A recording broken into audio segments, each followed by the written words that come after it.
All right, Dawg, Normally, you wanted the boss, open? Take it. normally, boss, you'd be the one to open this show, but with this being the season 12 finale, I figured I would open. It has been Go with it. crazy to be a part. It's been crazy to be a part of this show for 12 seasons, and it started with the Dark Knight putting us together, Yep. and I have made so many amazing friends along the way. Victor, of course, the right hand of this party, the EP of all EPs, whose blueprint I'm still using, Cole Oh, we all Johnson. are. Playmaker's been in this party. Deb, Allie, Matt Taylor, who's going to be joining us after we roll the intro. Wayne Larrabee, you name it. The people we have had on this show. When we Man, started okay. it, and when I jumped on board, I didn't know where the hell this was going to go. I truly didn't, but I wanted to be along for the ride because I knew something special was going to happen. Yeah. And I'll be damned if we ain't got something working. And with season 13 around the corner, it's only going to get bigger, it's only going to get better, and it's only going to get crazier from here. So with that being said, for the final time in season 12, boss, let's go. I can't do it. We'll do it live. Do it live! I'll write it and we'll do it live! Mister, will you please wake up, wake up, wake up, wake up, wake up?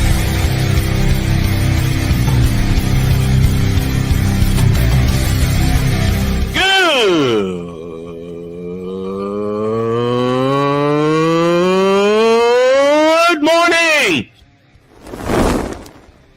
Snowman here to all you Brock Purdy and San Francisco 49er haters. Shut up. I got to thank you, Shane. I mean, whatever happened to the games where breaking 100 points was, I don't know, unusual?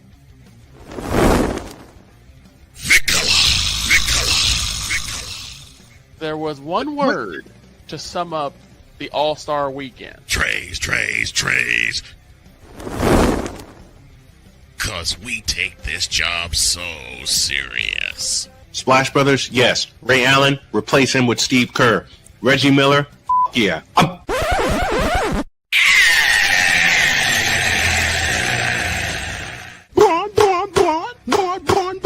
What in the all types of blue hell? For the final time in season 12, I don't know, hit those steel batting.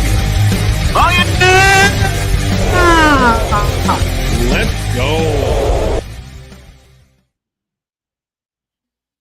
For the final time in season 12. Good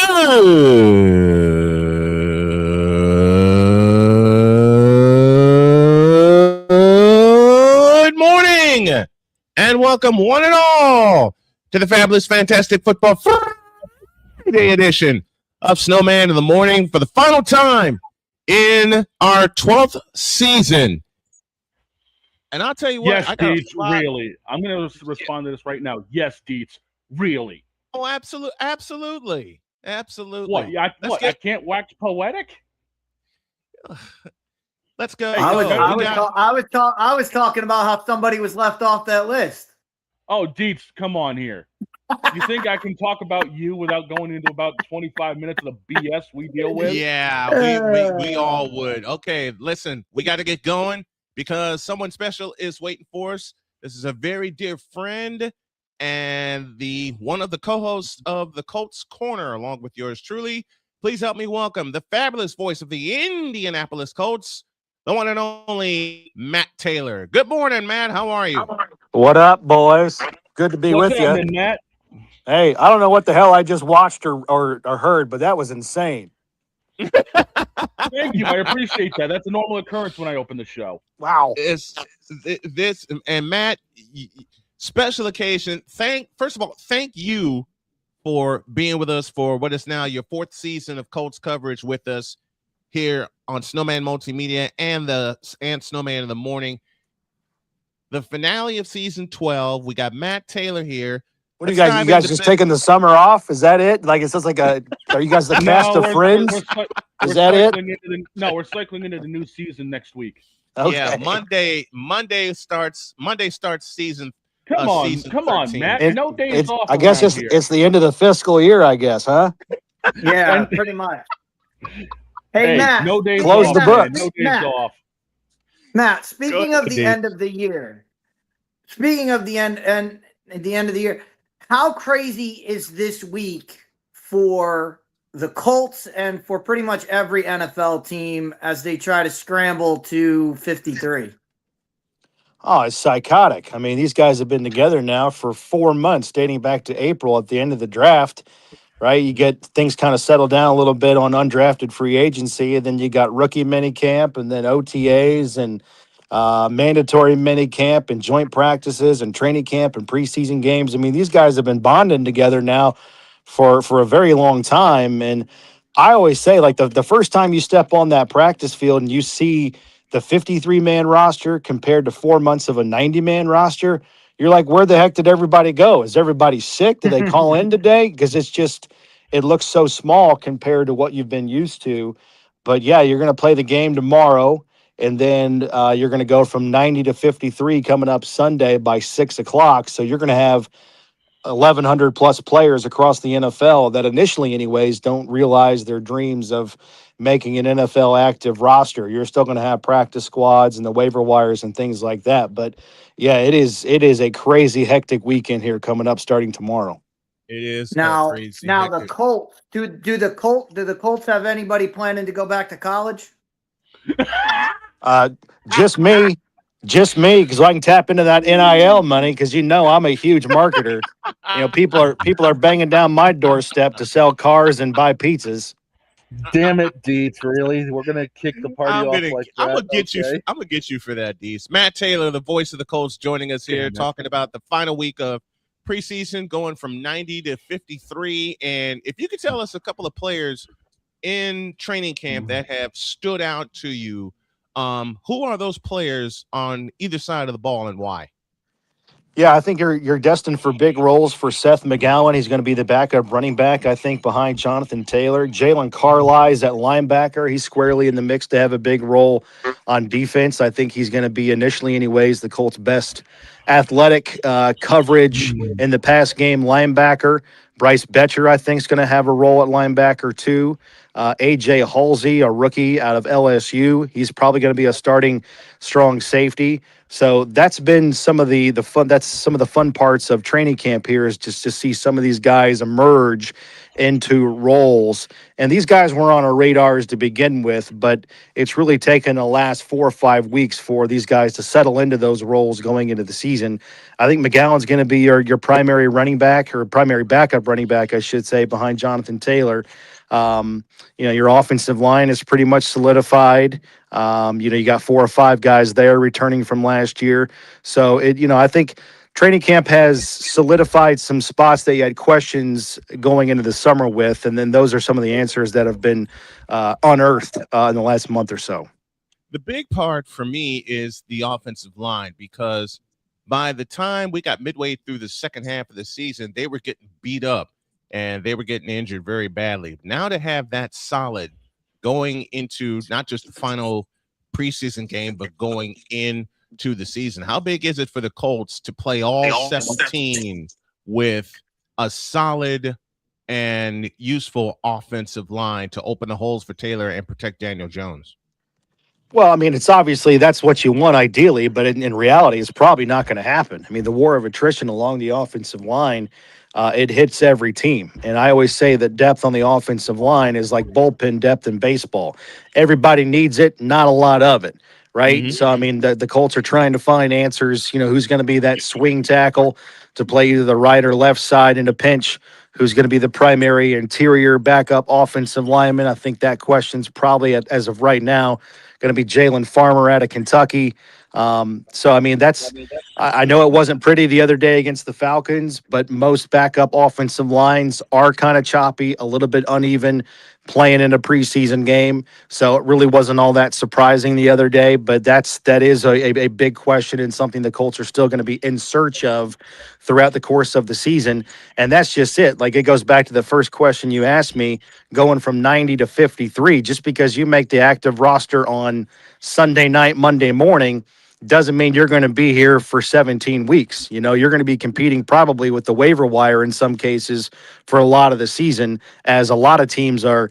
You know, you might be, you know, have a strength at this position, so you have to cut some really good players at that spot, and that's when other teams try to feast on some of the talent that might be made available to them through the transaction wires. And I would say it's more like having a great pinch hitter. Like it's something you're glad to have, but you don't want to use them. Right. I want to use my pinch. What the hell baseball you watching? I want to use my pinch hitters all the time in those late innings. You kidding me? You don't want to have to rely on them, because if you have to rely on them, it means something bad's happened. Yeah. It means it's gone bad before, and now you're relying on this guy. Yeah. Hey, Matt, you don't take my metaphors away from me. I spend a lot of time on my analogies, though. Here, okay? Matt, take it easy. Matt, he's a Cowboys fan. You have to forgive him. Hey, really? Cowboys got that swing. Cowboys probably have the best swing lineman for the last 10 years, because they always have the best 7th offensive lineman. Yeah. Detroit is the final preseason opponent for the Colts this weekend, and you get a chance to see them. And then it's really psychotic, as you said, Matt, going from 90 to 53. We're going to let you go here in a moment, but let me throw some love at you for taking it. And I think we lost him. And I just want to say thank you for taking a chance. I just want to say thank you for taking a chance on us. Thank you for taking a chance on this show as we head into season 13 and your 4th season with us. You're a great friend. And folks, I met this man on Twitter, and I messaged him, and I said, I'd love to have you, because I'm a play-by-play announcer myself, and I do have my segment Mike to Mike, which I'm going to revive in 2 weeks. And I said, I'd love to have you to talk about the Colts. 5 minutes later, he says, yeah, let's do it. 4 seasons later, here he is, still hanging out with us. Matt Taylor, the fabulous voice of the Indianapolis Colts. The Lions are the final preseason opponent, and then in 2 weeks' time, the season kicks off. He'll have the call over the Colts radio network, and of course, I'll have coverage here in studio. Matt, my friend, I love you. Thank you very much for hanging out with us, and thanks for the last 3 seasons, going into the 4th season of you hanging out with us for football. Not a problem, guys. Always good to be with you. Have a great weekend coming up. Thank you. Absolutely. Thanks, Matt. Best of luck, you guys. Season. Matt Taylor, the voice of the Colts, joining us as we are just flying right along. It's the finale of season 12, and a lot of these elements are going to change, and someone's not here. Who's We're not missing here? somebody. Well, bring them in. Victor's not here. Oh. Tell you what, let's take a break. I'll have you get a hold of him, and then Doing it right now. And we're just going to have fun as we close out season 12, continue to close out season 12. And I'm going to pick on this guy when y'all get back in a deuce. This is Snowman in the Morning. The original Think Drink is back. Level up with proven ingredients formulated to crush your competition. No gimmicks, no jitters, no messing around.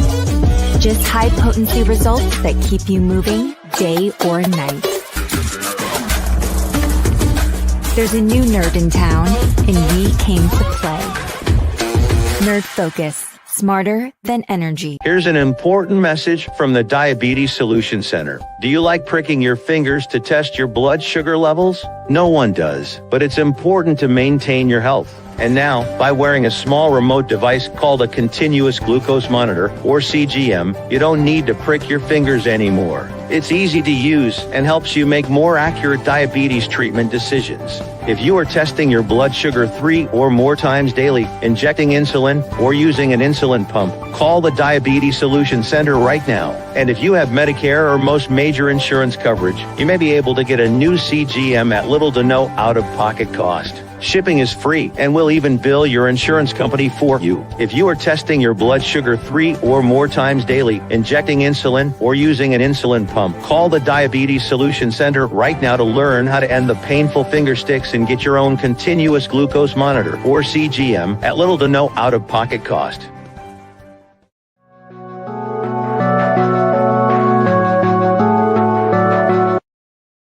I want to do a TED Talk, but I don't have anything to talk about yet. I'm getting there. Life is for the living. We're not here that long. You can learn anything you want to learn without any money spent. What do I really enjoy? What do I really want out of life? I am your host, WIZE. Are you in a life holding pattern? Well, this is for you. Welcome to the Stuck in My Mind podcast. Live every Monday, Tuesday, and Wednesday at 4 p.m. Central.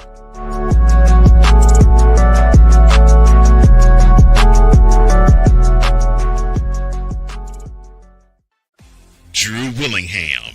In this case, yeah, you put the blame on Kyle Shanahan for apparently not preparing the team enough for the overtime rules, supposedly. Cole Johnson. Creighton was considered the winner, and he was the darling of all darlings for Gerald. With a special appearance by Tyrone Alizé McDummy. Ain't nobody calling me. Text. Delete! Join these two football enthusiasts as they give you Total Football Talk. Live every Monday at 4 p.m. Eastern, 3 p.m. Central on the Sertoba Media and the Comey Media YouTube channels.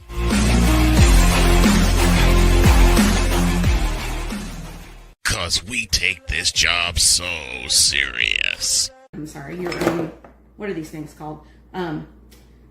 Spices? Spices, thank you. My brain went bleh. What in the all types of blue hell? This is Snowman in the morning.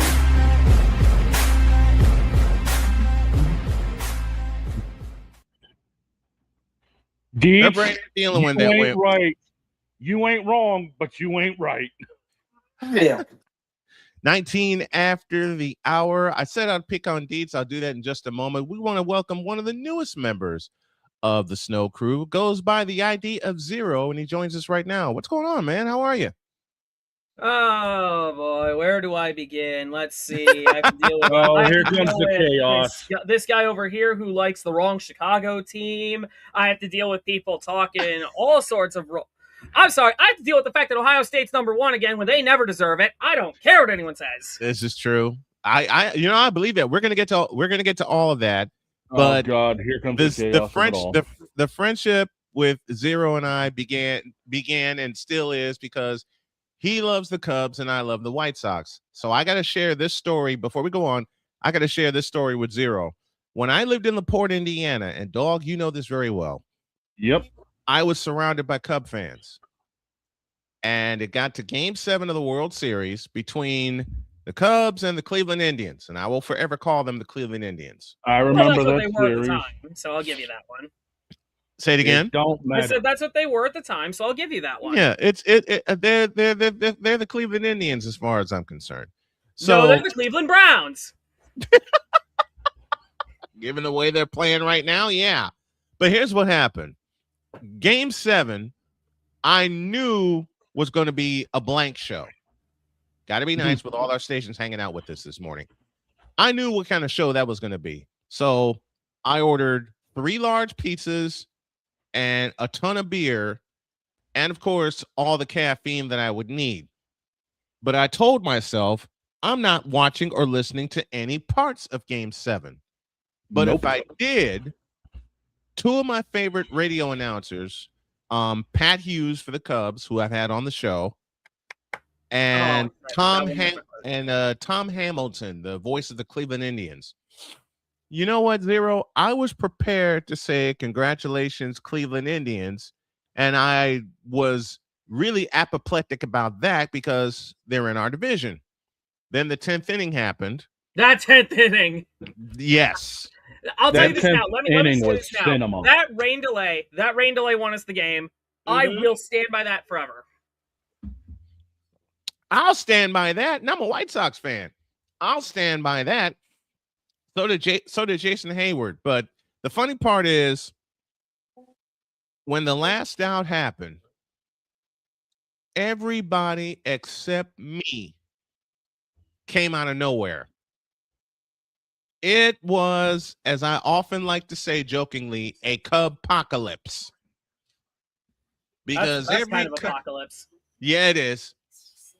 Because every Cub fan that I knew in that area came out with fireworks and guns and streamers, and it was snowing. Can you blame them? It had been what, No. 108 years? I cannot. I mean, we did the same thing after we celebrated our title in 2005. But Okay. One crazy part about that 05 run. Listen, I ate on the every marquee. Congratulations, Chicago White Sox. Right.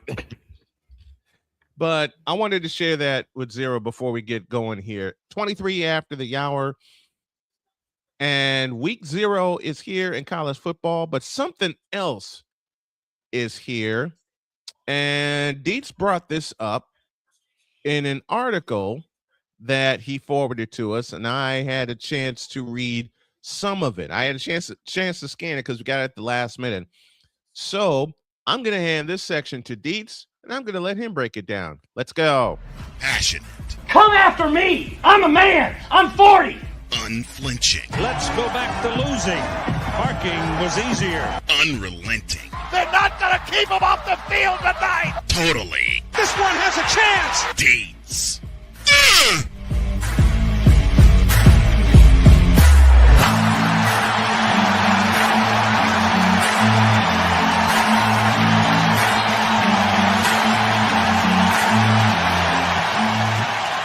That's not just a murmur, that's a full-blown fibrillation. Watching that clip makes that this one has a chance sounds so ridiculous. That's why it's in there. That's the sole reason I told Cole to put it in there, because it's the most ridiculous call of all time. This one has a chance to do what? Not come out of orbit? I mean, it was way to be returned from Pluto. That ball was out of the solar system before that was out of the solar system before Howie Rose even had a chance to utter the phrase. All right, Deej, you have Victor, the floor. get it right. Victor, get it right. It became Pluto. It became Pluto. Gotcha. It became the 10th planet the way that was drafted. Deej, the floor is yours. All right. Well, we're going to talk a little bit more about. We're going to talk about more about this story coming up. We'll talk about it a lot when Allie comes on, because we have to pray. We have to give praise to the NCAA for doing something actually right and for a change. Wait, which that is can happen? Crazy, right? Which is crazy. Actually happened. Where's Dolomite? Which is wild. Wait. Victor made a request. And if I can find him, I think Victor's looking for this. Yeah, so what happened?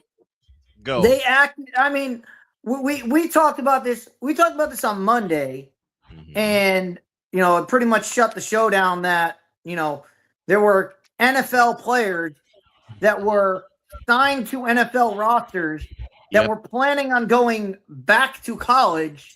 Right. And you have to commend the NCAA and the SEC and the other power conferences, because we shut the show down on Monday. We did. By Tuesday afternoon, not even 36 hours later, all 5 conferences and the NCAA said, this isn't happening, and they shut it down. Good. They came out with a ruling to shut it down immediately. And think about that, and we'll bring this up with I'll bring this up with Allie again. Think about that for a minute. A problem happened, less than 36 hours, it was stalled. Kathy Engelbert, take notice. Right. The WNBA still has not declared what a woman is. And we've been talking about this for a month. Oh, don't get me started. We've been talking about this for long. But just think about that. That is how competent people work. Competent people, when a problem arises, they don't wait to have it. They come out and they take it right on. Now, that's the commendable part for the NCAA. And since then, all hell's broken loose because of 4 things. And there are things that we cannot that we need to highlight, and we need to get everybody needs to be aware of this judge in Dallas that has made this ruling. Activist judges need to be they need to be taken care of. This guy has no idea what he's just done. And he has set the precedent that the NCAA and the conferences do not have a say in who gets to join them. That is wild. That is a wild ruling. Now, why does he get to say that? He gets to say that because the NCAA did something that we have talked about. I have talked about on this show for a long time now. Of people come up with a rule, they make a saying, and this goes. And Damien, I hope you're listening. This crosses over into politics too. People make rules, they make laws, they make decisions, and they go, "Hey, this is a great idea. Let's do it." And then somebody comes in and says, "Hey, what happens if that gets taken advantage of? What happens if this scenario happens?" And they brush it off because they really want to get that done. They really want that. They say, "Oh, that's not going to happen. We're not going to worry about it." Yeah. And then said thing that was not supposed to happen happens, and they have no recourse for it. Kathy Engelbert, take notes. That's what happened here. And what happened here is the NCAA made a ruling that said that people would be eligible for a 5th year of that you could apply for a 5th year of eligibility if you met certain requirements. Now, it used to be you only have 4 years. You know, once you start your college career, you have 5 years to complete it. And if you complete 4, you're done. But if you get injured, there's another. Then you have that redshirt year. You have 5 years to complete 4 seasons. Yeah. It's not, what the NCAA said is, look, we're going to expand that to you have 5 years because you can redshirt. So basically, you can redshirt twice. Basically, if you redshirt, because what it comes down to is if you freshman redshirt. If you get a redshirt your freshman year, and then you play your sophomore year, and then you have a catastrophic injury, you can be granted a medical redshirt and still play. And still get your full 4 years. All right. As long as it's within that 5-year window. Within the 5. So that was basically what the ruling was. The ruling was basically, hey, if you get injured, you don't have to cut short your career because you tore your ACL or whatever. Right. So that's what it was protecting against. Again, great. But then when people saw this rule and said, "Well, wait, what about people who still have eligibility? Are they allowed to come back?" And people said, and people at the time raised those questions, and people answered it with, "Oh, that doesn't happen. Once people go to the NFL, they stay in the NFL." Right. Oh, until it doesn't. Until and now you're seeing, well, that was not such a crazy conspiracy theory because it's happening now, and they had no there was no nothing recourse. written for it. So the reason this judge was able to rule that players are able to come back is because this rule didn't go. The NCAA rule didn't come out until after players had to declare for the NFL draft. So what this judge basically said is, hey, this rule didn't exist, so these guys made a decision based on a rule that would have kept them in college.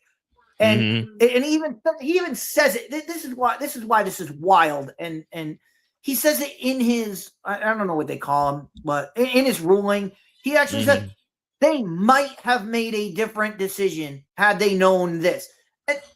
And what you might have done, should not have any effect. It should be, what did you do? What did you declare for the NFL draft? Yes, then you're not eligible for college. Like, you're not eligible to play college football. Did you go to training camp did you go to a training camp with an NFL team? This goes back to personal accountability. Yeah. You made a decision.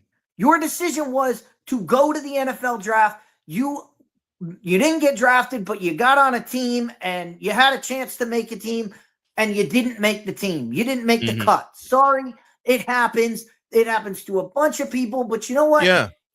There's people that have been cut from practice squads, gone on, signed with other teams, and been and have worked their way into stardom. Okay? So to sit there and say, well, the only recourse for them is to go back to school, that's not true. That's not true.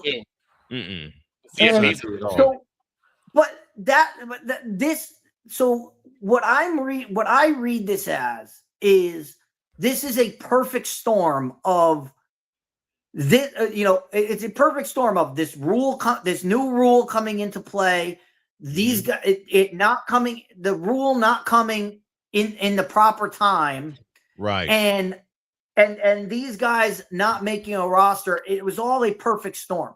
That being said, telling leagues that they cannot police their own backyard, that is where I have a problem. That is where I have a big problem with what this judge is doing. Well, CFL is also a thing too. We already saw this with the Brendan What's going to happen? And with Brendan Sorsby, look what happened with Brendan Sorsby. The judge issued an injunction. He was allowed to go back to Texas Tech. What happened? The entire SEC said, we're not playing Texas Tech ever. No. Softball teams were saying, we're not scheduling Texas Tech ever. This is never happening. If one of these guys that went to the NFL and comes back to college and he is on a college football team, I can guarantee you right now, there is going to be hell to pay. And they should have to pay right now. It might not be this year. It might not be this year because schedules are way too hard to redo. But I wouldn't be shocked. I wouldn't be shocked if one of these teams says, you know what? No, we're not. LSU. I mean, it would take balls. It would take balls, and maybe Clemson and Dabo Swinney have them. If LSU is one of these teams that pulls it off, and they have to play a game, against LSU in 2 weeks. If they say, hell no, we're not going. We're not doing it. Like, and everybody would, all the shills would probably get on Clemson and say, oh, Clemson's scared to play LSU. I would say, good job, I'd say, Clemson, you did the right thing. You're doing the right thing. If you have a chance to get out of that game, get out of the game. Get out of the game. If one of these, if this happens, teams just need to go, we're not playing them. If they can go, they can be eligible for school all they want. If nobody's gonna play them, they ain't playing. Then right. And so it would. You know why they wouldn't get out of? You know why they wouldn't get out of it though.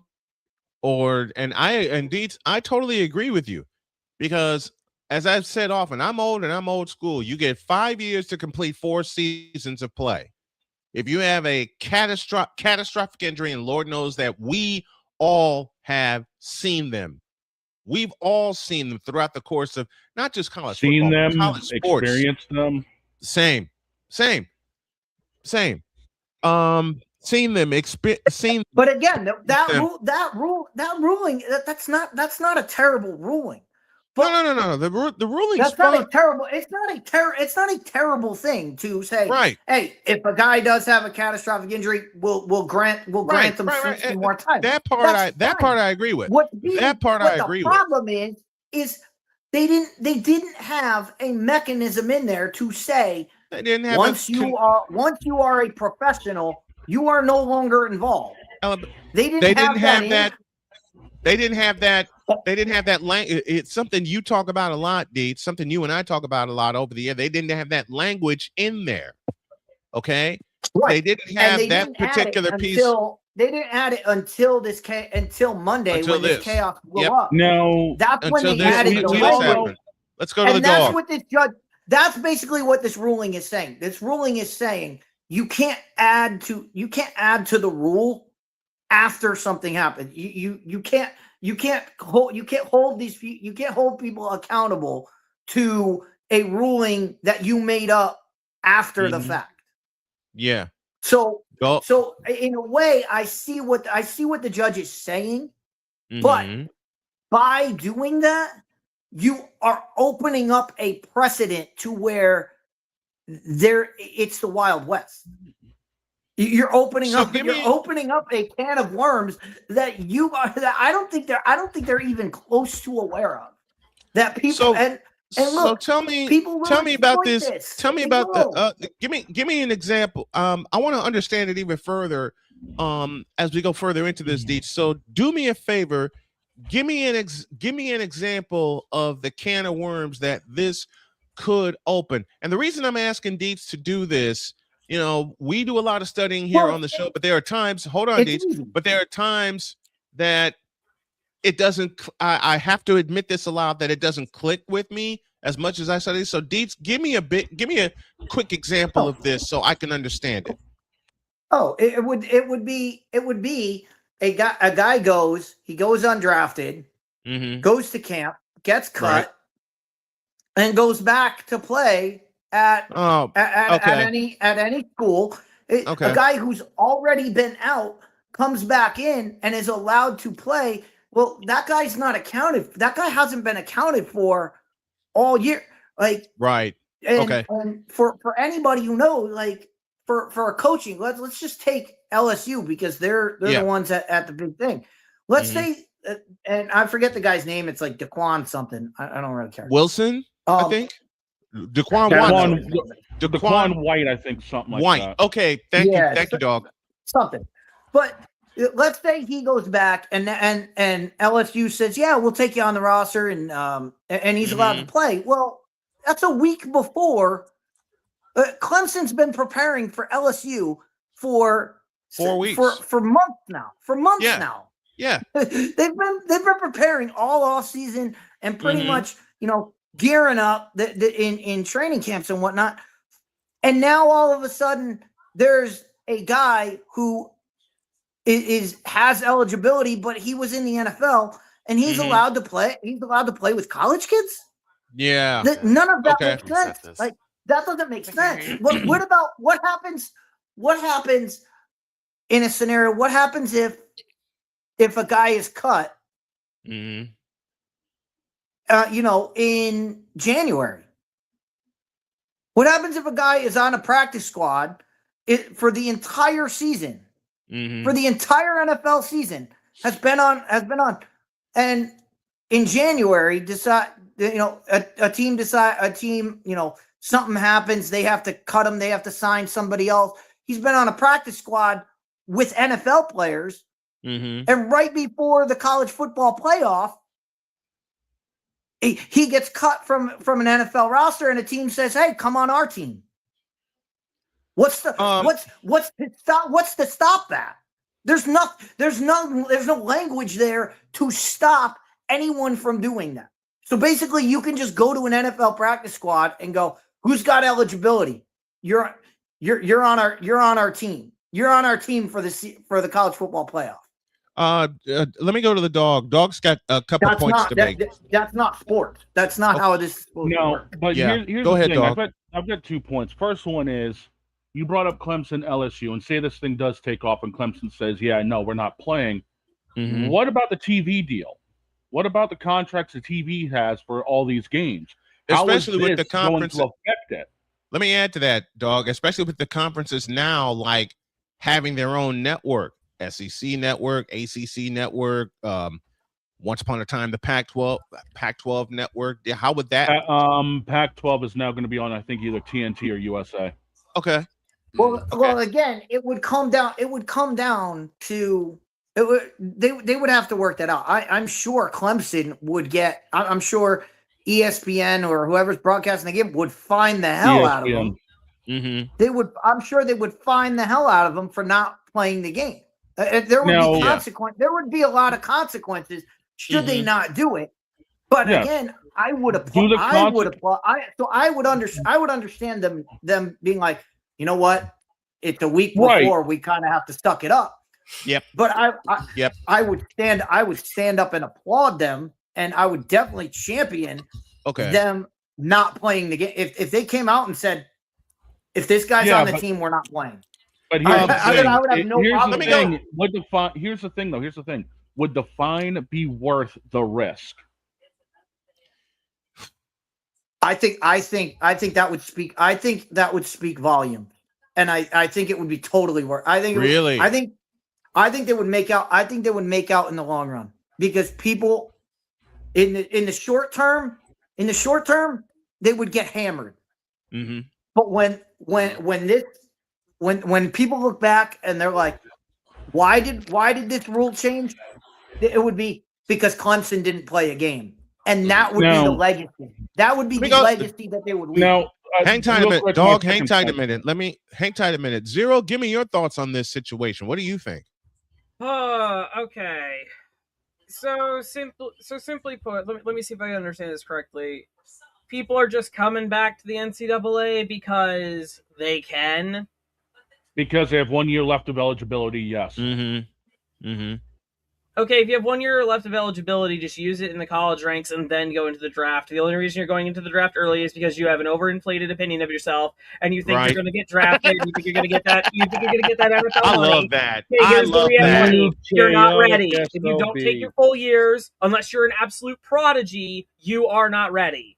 And even if you're an absolute prodigy, you may not be ready for the NFL. Mm-hmm. Now, at the end of the day, here's the now. At the end of the day, this rule is going to backfire on that judge. I'm going to say that now, because here's what's going to happen. Like you said, Clemson is going to refuse to play LSU. Multiple teams are going to refuse to do this, and it's going to be like, okay, you get enough people yelling about it and screaming about it and saying, no, we're not going to take this. Eventually, the NCAA is going to have to cave, because they're going to lose that precious TV revenue. And when you lose that precious TV revenue and lose those precious ratings, they're going to come down on whoever caused it. And everyone's going to point the finger at whoever took that guy back. Well, also that's how it's going to happen. Also, Victor, go ahead. Also, consideration of this. I asked this. What was it? The year before last in the draft, because you know who was in the draft. Who was in the draft? Shedeur Sanders. And I said, if he doesn't get drafted, would he go back to Colorado? But I think he's already done with 4 years, right? Or was he? Yeah, because he played 2 at Jackson State and 2 at Colorado. Right. Yeah, he didn't. Yeah, he didn't have any eligibility left, and that rule didn't. And that rule that says they could come back, that didn't exist. Was not. That was not didn't in place. exist. That rule did not come into play until February of 26. So, now here's the thing. Here's my second point about this. College ball used to be all about it being amateur, but with the whole NIL deals and everything else, that's completely everybody's getting paid. Everybody's getting paid. So, quite frankly, what's the difference between college ball and signing a contract with the NFL? It's like devil's advocate in a way that I'm playing this, but what exactly is the difference? It's exactly what it's like what happens in Dawg. Since you're a wrestling fan, you know where I'm going to go. It's like when you see a lot of wrestlers go from the main roster back to NXT.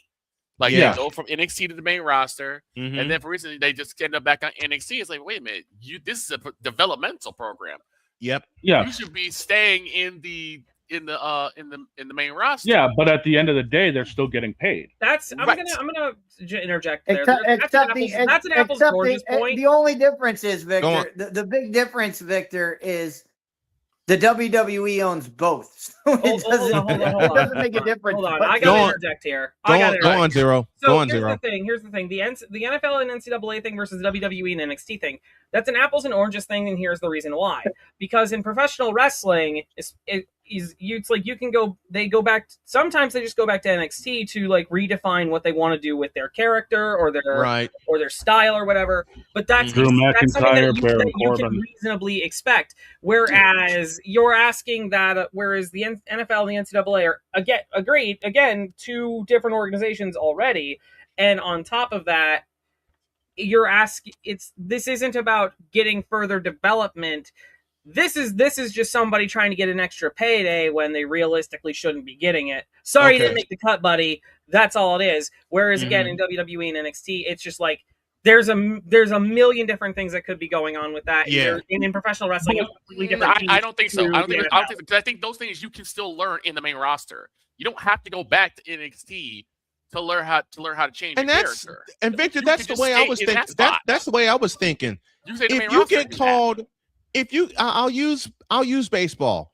If you get called to the majors, I mean, let's just say you dominate every minor league, single A, double A, triple A, whatever, and you get called to the majors and you have a rotten debut, and at the last minute, they decide not to send you down to the minors. They said, you know what? Let's let this kid learn in the majors. Figure it out on the major league roster. Tristan Peters, anybody? Sink or swim.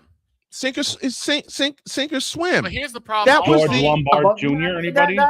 No, because that's not true. That's not real. And there's millions of I mean, it's why we have September call-ups. People get September call-up all the time. Guess what? They get called up. They play at the major league level. Guess where they start the next year? Down in the minors. Back at double A and triple A. I mean, you're right. It right. It happens all the time in baseball. Yeah. You can get called up because somebody got injured. Hey, there's an injury. There's a spot on the major league roster. This is true. We brought this who remembers the prospect up. David A. Then they realize when that guy comes back, hey, we got this prospect here. Right. He's not getting any playing time. Send him back down to AAA, so at least he gets 5 at bats. He gets his 5 at bats a game. Rather than getting maybe 2 at bats. Then I'll give you the next best app comparison that I can think of then, and that's NASCAR. We have had Cup guys drop down all the way to the truck level to either learn tracks or get more seat time or whatever, and then jump back in the Cup car that same weekend. So I mean, yes. There have been guys who have done the triple. Kyle Busch won the triple at Bristol twice in his career. Okay. Tony Stewart used to do it all the time. I'll ask this Tony question. used to do it. Ultimately, I want to make a point. That's where I'm thinking on this one. Ultimately, my big point is like when you're trying to compare. When we were bringing up the WWE point earlier, you're comparing unscripted sports versus scripted sports entertainment, and those require 2 entirely different skill sets and ultimately are 2 very different things. That's not a good comparison, which is the ultimate point I was trying to make. Okay. Yeah. Right. But I mean, again, I disagree, but you look at the fact of what they've done with NASCAR. Shane Van Gisbergen, best example I can think of because it was the most recent thing. He ran the race at North Wilkesboro, the truck race. Finished 4th. Drove the Cup car, same weekend, same track, 400 laps, and finished 5th. Yeah. So there you go. You can still learn going back down. It's just a matter of going from there. So I mean, again, you want to play devil's advocate for this one. It's another learning curve.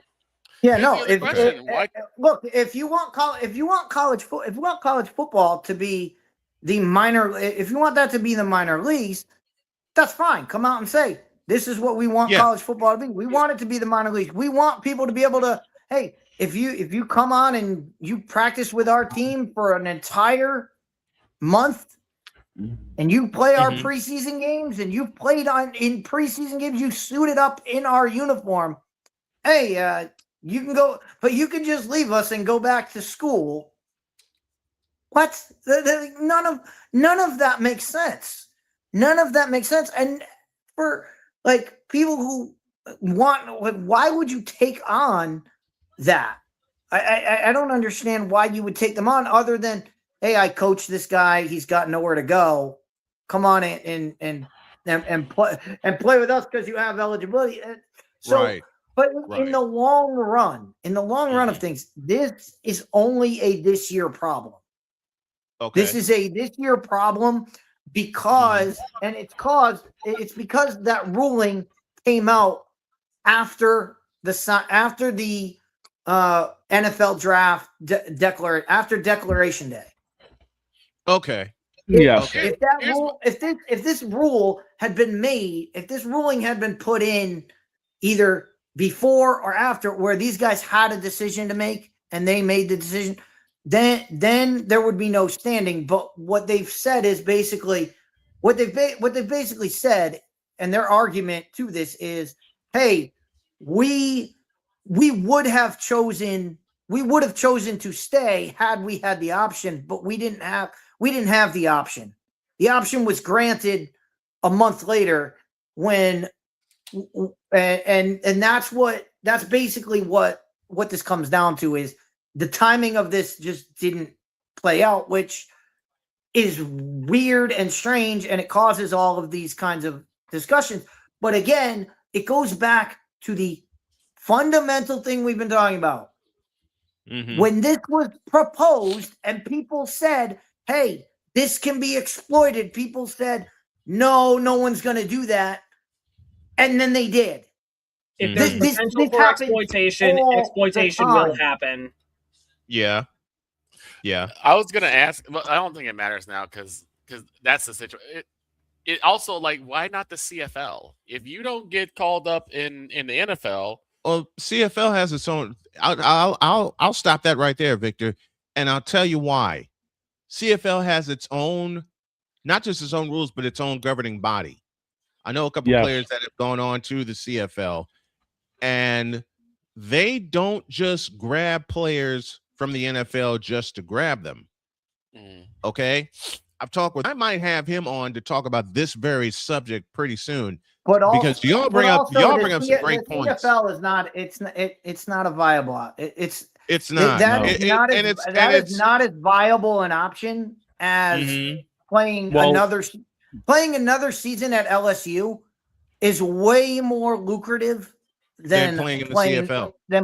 What about the UFL? What about the UFL then? That's not going to be. I'll stop you there. It's going to be same thing. The UFL is even worse than the CFL. The UFL is not sustainable. It's not, and it's not nobody cares going to, and it's not UFL, and it's not going to be sustainable. So as Dietz said a moment ago, it is not a viable option. It's just not. It's not a viable option. There has been zero. I can't even think of one, and there's probably a few that have made it. That I'm sure they have that have made it to NFL rosters from the UFL. There's not many. I mean, I would have to ask Shady. He probably knows how many. He probably has them all. He probably has them charted on his wall. The only player I know of that's currently on a roster that played in the XFL, USFL, UFL combo is Kevontae Turpin. Jake Bates. Jake Bates. Okay, there's a kicker. Jake Bates. For the Lions. That was the only. But then again, that was the Jake only Bates two players that I knew of. But then again, Jake Bates isn't being used because look who his coach is. Yeah, he's a kicker. God. He's a kicker for the Lions. Yeah, he's got he's the kicker for the Lions. Job in the world. Yep. You are so. We're not getting into this. That is that's a whole rant. You do not want me going on. Wait. Let me have a before we go to break. Wait, you mean Zero? You're not going to go for it on fourth down here? All right. You sure? Okay, hold on. Let me get Zero's rant in here, I hate to bring up. I hate to bring up. I was going to say, by the way, there are 13 players that are notable that have gone from the UFL to NFL. Yeah. This season alone. Let's just please keep it clean because I know Zero could go on a rant and a half. I'll keep it clean. Well, okay, let me. Then I'll throw Zero a bone here for a few minutes before we go to the top of the hour. The scene of the crime is Levi's Stadium. Situation: NFC Championship. Here we go again. I'm throwing Zero. I'm throwing you a bone. Let me set this up for you. I'm throwing him a bone. Of course you go with that one. No, look. Dietz just walked off like Notre Dame. Instead of quit. You know, I thought Zero would walk off after I bring this up. Go ahead. Bring this up, but the reason I'm bringing this up, Zero has said several times, "Don't let me on the air with a Lions rant." I am throwing him a bone the size of Ford Field. Okay, that's a pretty big bone. I know. And just so you know, Zero, 2 years what did I just prior, I said the Lions were going to be on the upswing because of how well they were running the football. Yep. The problem that I didn't take account of is that their coach would think running the football on every down was going to work. Zero, go with it. Okay. Okay. So let me just go with it. Here's the thing. You know what? Y'all know what happened. It was 20. Y'all know what happened. It was 24-7. They lose 34-31, and 2 4th down gambles did not pay off and resulted in 10 points. But and here's the thing. I'll roll the red carpet for Zero. Say is like that is exactly what they were gambles. And ultimately, yes, Dan Campbell's a gambling man, and it can when it works, he's a genius. When it doesn't, he's a moron. That's what everyone loves to say. At the end of the day, and here's the thing: say what you will about Dan Campbell go gambling about this. Say what you will. I would not trade that man for any other coach that the Lions have had in the past decade and a half. Fair. That's fair. Fair. That's very fair. Ever fair. since the 0-16 season, there has not been a single good coach. No, behind the Lions who believed in the Lions like Dan Campbell has. Yes, Dan Campbell has taken risks. Yes, he has made some bad decisions. But ultimately, he still has been the best coach that the Lions have seen in like 2 decades. And if you don't agree with that, I'm sorry, you are just blind. I totally agree. I totally agree with that. It's the people who spent a decade and a half. Hey, I'm not done. Hold on. It's the people who spent a decade and a half saying that Matt Stafford was the problem on the Lions when you had no team around him, no coach to support him. Look at his numbers. Yes, did he not go far in the postseason? No, he didn't. But it wasn't his fault. It never was his fault. And look at that. The moment he leaves the Lions, he wins a freaking Lombardi. You're telling me that Matt Stafford was the problem? You're the same type of people who say that Dan Campbell's the problem. No, you are the problem. Would you like to have Matt Patricia back? I don't think so. No. New England doesn't want Matt Patricia back. Come on. See, and if that should tell you everything right there. And you know what? To piggyback off of Zero's point about Campbell being the best coach that they've had in decades. Hello, Wayne Fonts. I'll say the same about Kyle Shanahan. Sure. I mean, yeah, we've gone to 3 Super Bowls and lost them. Or Jim Harbaugh won 1, and then Kyle Shanahan went to 2. Mm-hmm. But there has not been a better coach for the 49ers than Kyle Shanahan, who is now entering, if memory serves me right, his 10th season with San Francisco. Mm-hmm. There has not been a coach there that long and has been that successful since the great George Seifert, right? Who was a defensive coordinator. He was a defensive coordinator, and he led the 49ers to 2 Super Bowl wins and took over for the late, great Bill Walsh when Bill Walsh retired after Super Bowl 23. So on that point, Zero, I totally agree. Do we pick on Dan Campbell a lot? Yes, we do. But to repeat Jim Tom Sula, don't remind me of that. I'll cuss later. Don't remind me of that. You know the word I want to use. Don't remind me, Pizzle. But to repeat Zero's point. But that's the point. That's the point. That's the point. That's the point of this. Is anybody saying Dan Campbell's not a great head coach? No. Dan Campbell's a fine head coach. I actually have people who have literally told me to my face that Dan Campbell's a bad coach. Okay. Why did he tell you that? Hold on. It doesn't matter.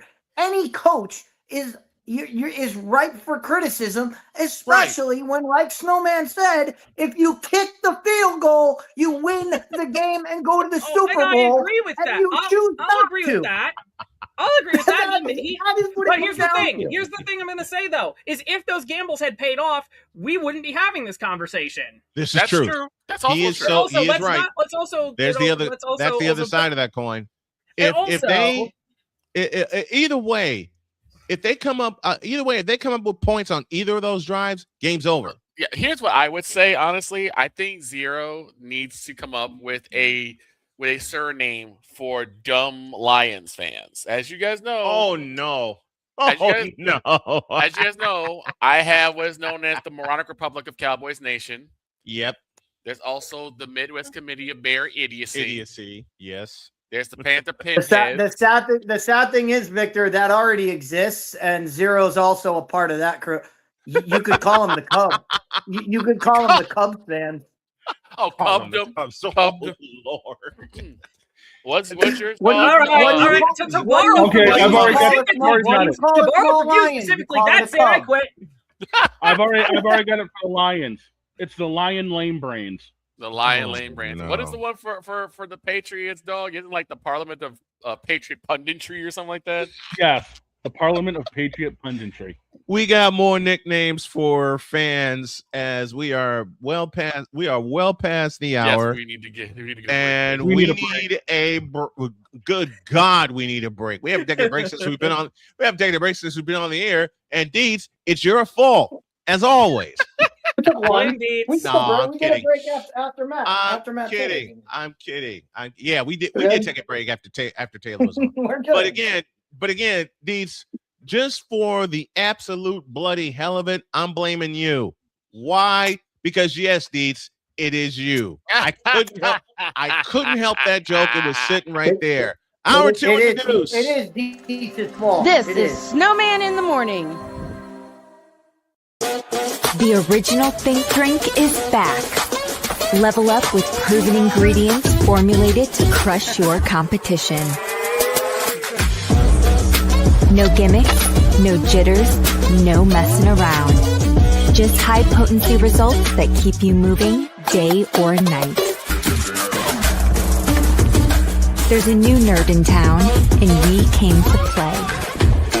Nerd Focus. Smarter than energy. Here's an important message from the Diabetes Solution Center. Do you like pricking your fingers to test your blood sugar levels? No one does, but it's important to maintain your health. And now, by wearing a small remote device called a continuous glucose monitor, or CGM, you don't need to prick your fingers anymore. It's easy to use and helps you make more accurate diabetes treatment decisions. If you are testing your blood sugar 3 or more times daily, injecting insulin, or using an insulin pump, call the Diabetes Solution Center right now. And if you have Medicare or most major insurance coverage, you may be able to get a new CGM at little to no out-of-pocket cost. Shipping is free, and we'll even bill your insurance company for you. If you are testing your blood sugar 3 or more times daily, injecting insulin, or using an insulin pump, call the Diabetes Solution Center right now to learn how to end the painful finger sticks and get your own continuous glucose monitor, or CGM, at little to no out-of-pocket cost.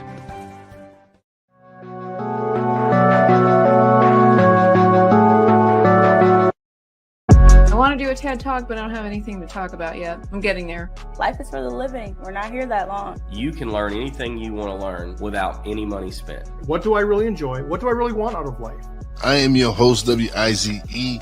Are you in a life holding pattern? Well, this is for you. Welcome to the Stuck in My Mind podcast. Live every Monday, Tuesday, and Wednesday at 4 p.m. Central.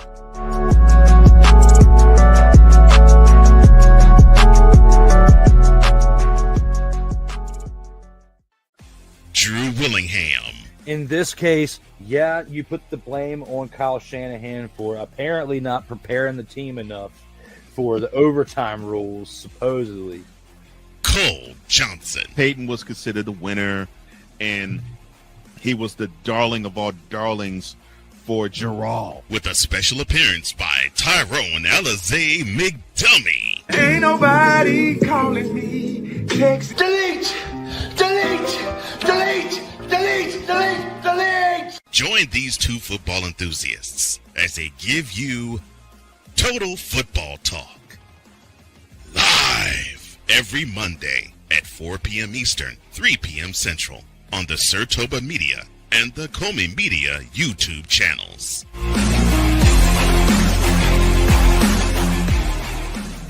Cause we take this job so serious. I'm sorry, you're what are these things called? Spices. Spices. Thank you. My brain went bleh. What in the all types of blue hell? This is Snowman in the Morning.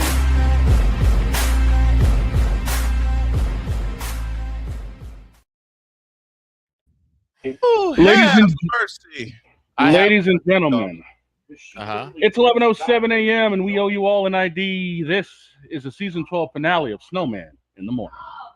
It's the Worldwide Sports Radio Network.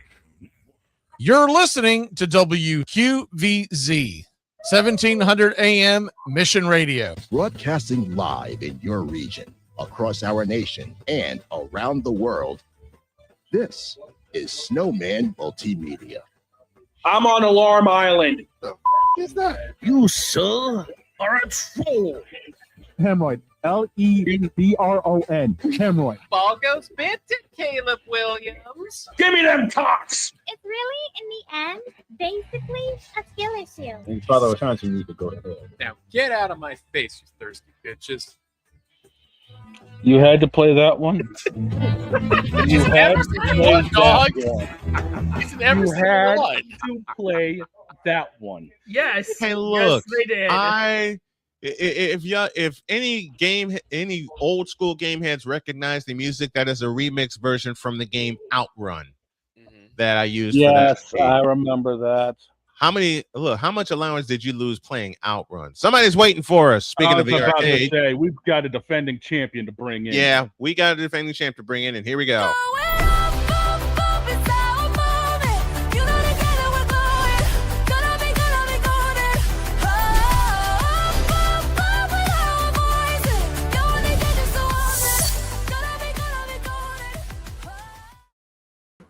The couches are The coming. Empress The couches is are coming. here. Good morning, my dear. How are you? Hi. The couches are coming. The couches are coming. This appearance of the Empress is brought to you by the Tycoon Couch Company. Excuse me, I'll be right back after my ears reconfigure themselves. Excuse me, Mr. Alarm Island. I did nothing of the sort. Not you, Zero. Not you. Not you. Zero, you're innocent on this Jen, one. what is bad is in my lore. I actually wrote that line in. Yeah, and it's in my lore too, whether you like it or not. You're never escaping Alarm Island, buddy. You know that somewhere Paul Revere's ghost is saying, instead of saying the British are coming, he's saying the couches are coming. The couches are coming. Before we get Deb we got Deb Whitcas on at the bottom of the hour. Empress, go ahead. I just wanted to say, hey, I'm out of work early. Bank holiday weekend here. Nice. Which So, means we can I expect two very long I can streams be over here. the weekend. And And I'm gonna open them. season 13 is premiering on Monday. Yeah, Correct. Yes, it is. Correct. I will be there. All right. Oh boy. I got some plans. I got some plans to And I got some extra plans to make. I got a nickname, Snowman. Oh no. Let's hear it. The 8 Mile Congregation for Lion Lunatics.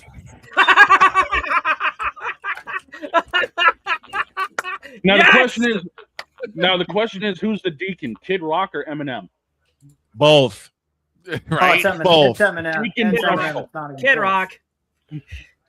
It's both. It's they'll share duties. Wait. Is this supposed to be insulting or is this supposed to be a Yeah, compliment? it's supposed to be It's insulting. Oh, then Kid Rock, 100%.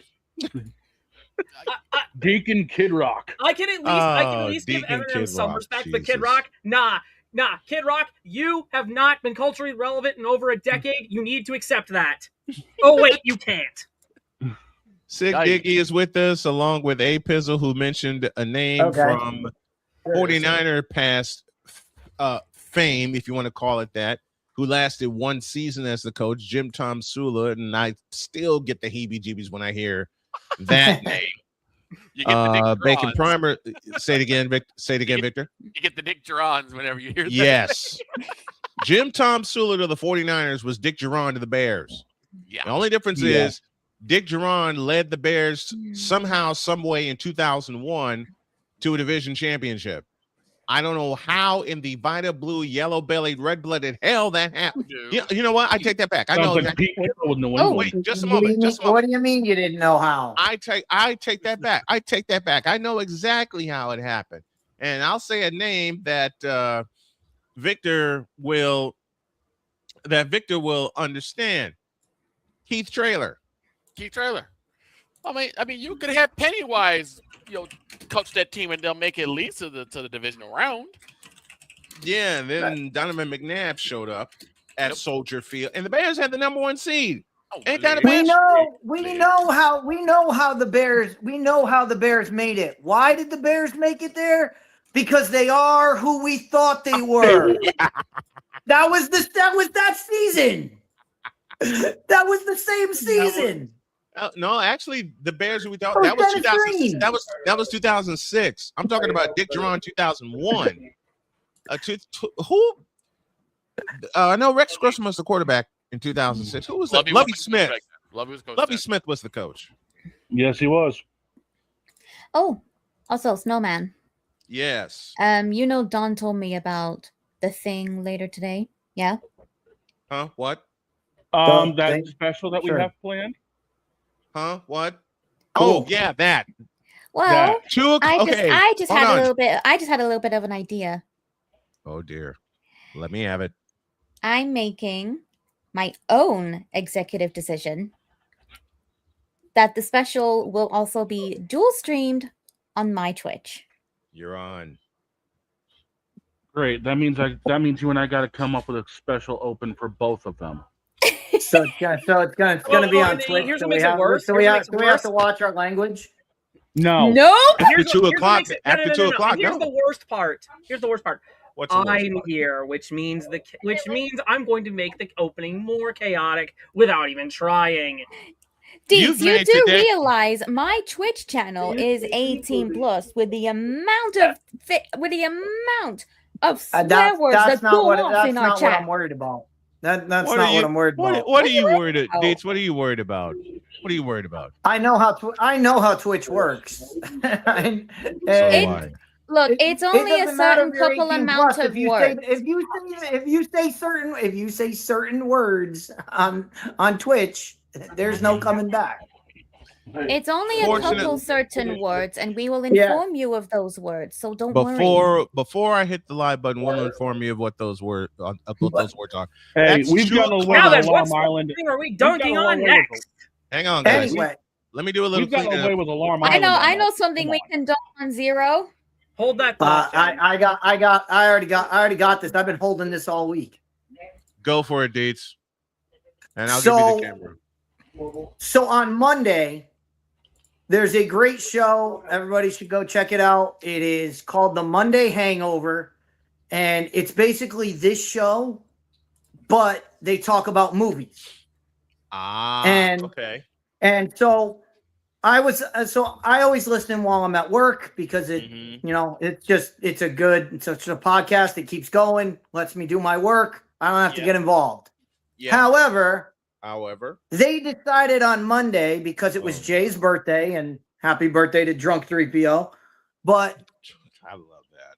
They decided because Jay's favorite sports movie is Moneyball, they decided to talk Moneyball. Deeds has been holding this one. Go for it. I just happened to be in the chat, and I posted some screenshots to Twitter. Yep. To prove that I was there in the chat. And so I said to Jay, happy birthday, but this movie sucks. And they went on their rants, and I have to tell this little quick recap. So Jay's on there, Mo Zamboni's on there, who I met in Orlando, talked to him for a while. He's a cool dude. Sevi is on there, that's why Lydia's here, because Sevi bought me this when I was in Orlando. So Sevi was on the show. And then there were 2 other people on the show, which I have to address. And one of them is, by the way, if you're not a member, if you haven't heard of it yet, look up criticless.com. Criticless is a great app. It is basically IMDb, but without all the IMDb BFs. Right. It's basically you go on, you watch a movie, you go on, you rate it, and you see everybody's comments. You go, you comment on it, you rate the movie. You basically get to be your own critic. That's what it is. Now it was created by this guy, I'm game Blaine. for that. Now, I have to tell you about Blaine real quick because Blaine was in Orlando also. All right. And he happened to be the first person I ran into. Now, him and Beardo were at the table, and I ran into Beardo, and I was talking to him, and I saw a guy next to Beardo with a mustache. I just assumed that was X-Wing. Oh, no. And X-Wing wrote The Daughter's Revenge, which I had read on the plane. So I had a 5-minute conversation with this guy, giving him all the things that I loved about the book and talking to him about the book. I talked to this guy for 5 minutes. He didn't say a word. Beardo comes up to me. Hey, do you know who that is? And I'm like, no. And he goes, that's Blaine from Criticless. Yeah, I had a 5-minute conversation with him. He did not mention once that he's not I'm talking to the wrong person. He just let me go. Now, I only bring that story up because that happened in March. 3 weeks ago on Tuesday night's main event on Geeks and Gamers, somebody super chats and says Blaine is just the Temu version of X-Wing. And immediately Beardo throws me under the bus and goes, Blaine goes, there was a guy at MegaCon that I talked to, and Beardo goes, that was Fit Down Sports. And I'm like, Beardo, why am I catching trains in this super chat? So Blaine was on the show with him. There was also another character, and I'm glad Jen's here for this because there was also somebody on the show. Her name is Joe. Joe Rosie was on the show. Now, here, Joe Rosie and I we're going to fight the next time I see Jen. The next time I see Joe Rosie, I'm going to fight her. Here's why. No. So on Sevi's birthday stream, she was playing Among Us with a couple of YouTubers. And they were playing Among Us. And then Sevi said, you know what? It's my birthday. Let's open it up to the chat. So I've never played Among Us. I downloaded Among Us to my phone just to play it for that stream. I get in. I don't even know how the game works. I'm still trying to figure out how to move my character. Like I don't even know what I'm supposed to do. Okay. For all of you in the chat that don't know, Among Us is like hide and go seek, basically. There's one person who's the imposter, and you got to try to figure him out. Meanwhile, the imposter's trying to kill everybody, and you're trying to do all this stuff and fix the ship and all that. So I'm trying to figure out how to move my character. I finally figure out how to move, and I go, oh, well, hey, there's a task up here. Let me try to figure it out. Literally. All right. So for those of you, the point of the game, if you're the killer, is to kill people and not get caught. Okay? Joe Rosie, 5 seconds into the game, kills me. I had no idea. I still had no idea how to play the game. She kills me. And I'm like, okay, she killed me. I'm like, all right, I got killed, but I was like, the imposter killed me in 5 seconds. What the hell? Right after I get killed, meeting, I saw her kill this person, and I'm like, no, I didn't. Joe, you not only killed me, you did it in front of everybody, and got that. Like, you didn't even do it. Like, I understand if it's stealth, but you didn't even stealthily kill me. Everyone, he just went right up. He just went right up there and waxed you and let you have it. My Among Us, because of Joe Rosie, my Among Us playthrough is literally 5 seconds long. I'm sure this reminds Jen of the one time I absolutely manipulated her into believing I wasn't a killer. I was about to say that reminds me of the last time I played Among Us with Jen and all of them. I was the one that was getting murdered all the time. Yeah, you trying to manipulate me about like I succeeded. Oh, I don't know. Danganronpa 2. I succeeded. What do you mean tried? Hey, George, what are you doing? But anyway, hold on. Before we get down in a Before we go any further, before we get down a rabbit hole. Just a moment, ladies and gentlemen. Before we go down a rabbit hole that we're not going to come out of before Deb gets here, this guy. What did I do? The first time I had this guy on, and yes, I am horribly picking at you for this. As long as I get to pick you back without you getting mad. Look, Casey, when have you not picked on me? I don't call you my on-screen son for nothing. But to get this one in, first time I had this guy on was hilarious as all get out.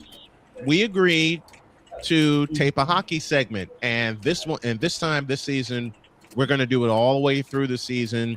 I'll talk to you about it off the air because my schedule is about to go upside down. But I didn't even warn him about the radio stations that we have, and a shout to the stations that we have covering the show today. This man, 5 minutes in, drops an F-bomb. And I'm cracking up. Yep. He was so upset with his beloved Florida Panthers. It wasn't the Panthers. Oh, it wasn't the Panthers? It was that Jets game where there was like 6 goals between both teams. It was Jets Avalanche. It was Jets Avalanche. Wait, okay, hold on. What's your team? Now, my team is the Florida Panthers. I've been a Florida Panthers fan for all my life. Get out. I can't wait to see you guys fail again after getting the Kachuk brother. Get out of here.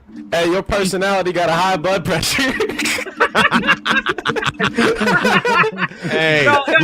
I want to say this. I'll explain this in one sentence. I'm an Oilers fan. Oh, that feels even better now. Get this guy out of here. Get this guy out of here. Oh, gosh. You know what? The sting of McDavid's unsuccess. Oh, I'll tell you this. With all the sports that I've watched over the past 4 decades, the 2 series between the Panthers and the Oilers were 2 of the best I had fun covering. I also made Droid a promise. Well, actually, I'm going to make it to him right now. Give him this camera. Now, Droid has bugged the absolute daylights out of me, saying, you know what, boss? You need to do more hockey. And I'm already exhausted. And I'm saying, but why? Because hockey is fun and it will test you. His exact words. It tests your patience. It definitely tests your patience. I did one game last year, was the Blackhawks and the Blues. And then my college schedule went upside down since I got brought in by IU Columbus, and then that fiasco happened, and then I had to readjust my schedule, and then Droid just walked up and said, okay, you're not doing the schedule I set for you. I quit, and he walked off. Anyway, I will make you a promise, Droid. We will do some hockey this year. That's why I'm in the planning state. That's why I'm in the planning stage just now, and there is a caveat to that, a good one. It depends on where I am in the country because I'm also learning to be a truck driver. So whenever I have downtime, which I'm going to pray like crazy to have them set it at night so we can do our segments and then I can do live hockey coverage. So we're going to get it together. Now, Boss man learning to be a truck driver. American Truck Simulator downloaded on computer 1. I just have one last thing to say to the Panthers. Give me this camera. What are you guys going to do without Bobrovsky? That's all. What are we going to do without Bobrovsky? We're going to win a Stanley Cup. We don't need elite goaltender when you got an elite defense. I don't know why you talking. You had Stuart Skinner. Just a moment.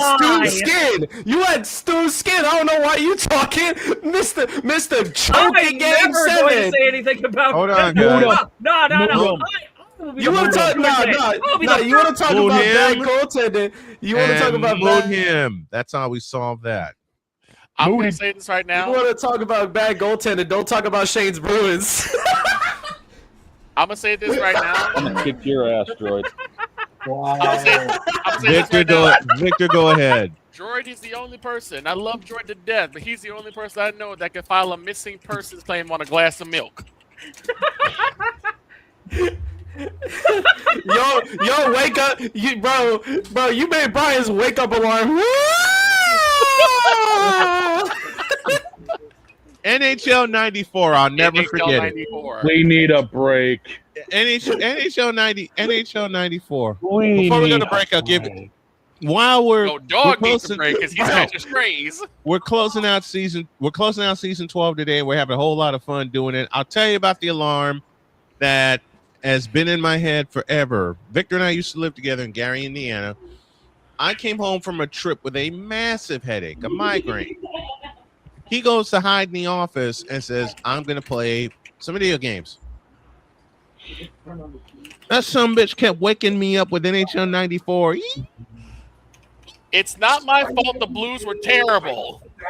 It is your fault. It's not my fault the Blues Well, were in terrible. 1994, they did kind of suck The out. Blues' history is so bad they broke a promise to Muhammad Ali. Right. We're going to a break. Deb Whitcas at the bottom of the hour, and we're back with more chaos in a deuce. This is Snowman in the Morning. Here's an important message from the Diabetes Solution Center. Do you like pricking your fingers to test your blood sugar levels? No one does, but it's important to maintain your health. And now, by wearing a small remote device called a continuous glucose monitor, or CGM, you don't need to prick your fingers anymore. It's easy to use and helps you make more accurate diabetes treatment decisions. If you are testing your blood sugar 3 or more times daily, injecting insulin, or using an insulin pump, call the Diabetes Solution Center right now. And if you have Medicare or most major insurance coverage, you may be able to get a new CGM at little to no out-of-pocket cost. Shipping is free, and we'll even bill your insurance company for you. If you are testing your blood sugar 3 or more times daily, injecting insulin, or using an insulin pump, call the Diabetes Solution Center right now to learn how to end the painful finger sticks and get your own continuous glucose monitor, or CGM, at little to no out-of-pocket cost.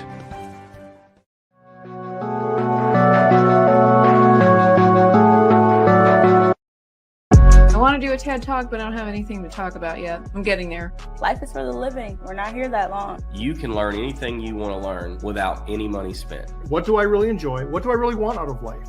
I am your host, WIZE. Are you in a life holding pattern? Well, this is for you. Welcome to the Stuck in My Mind podcast.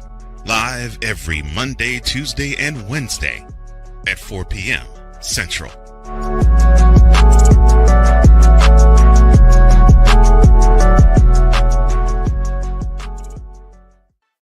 Drew Willingham.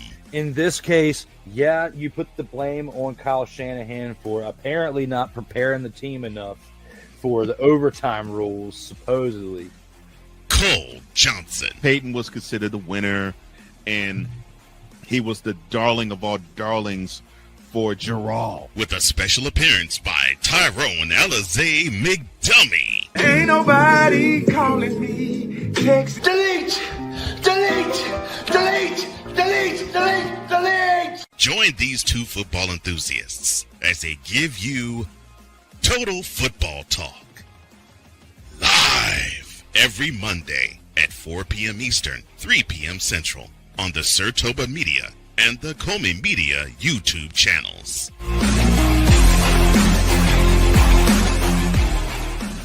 Join the transporter to Hades. Your butt and gut becomes one.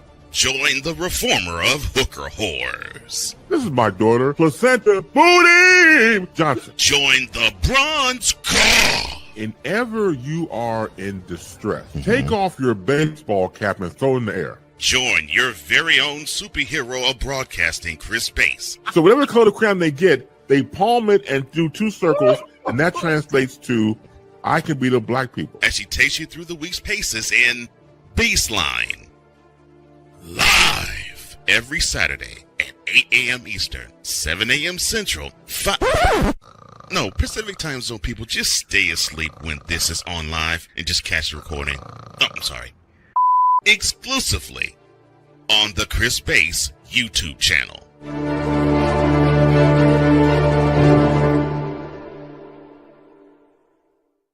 Cause we take this job so serious. I'm on Alarm Island. Give me them cocks! What in the all types of blue hell? This is Snowman in the morning. I hate it here. I hate it here. I hate it here. I hate it here. Hey, I love us really. Hey, I have a But Victor, before we get into things, before we get into things, there's an intro I need to do 2 times. Push the button.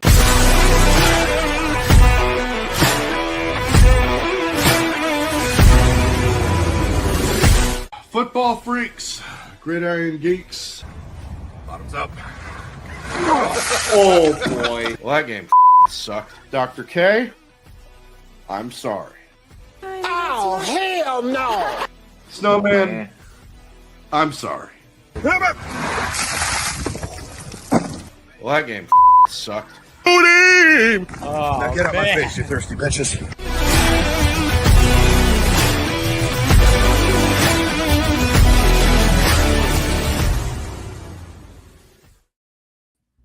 It's the Pizzle. Hey, Pizzle is with us. Alex Putnam, the man in charge of the Pain and Game Pick'ems. How are you, my friend? Hello, everybody. Happy Fantastic Football Friday, everybody.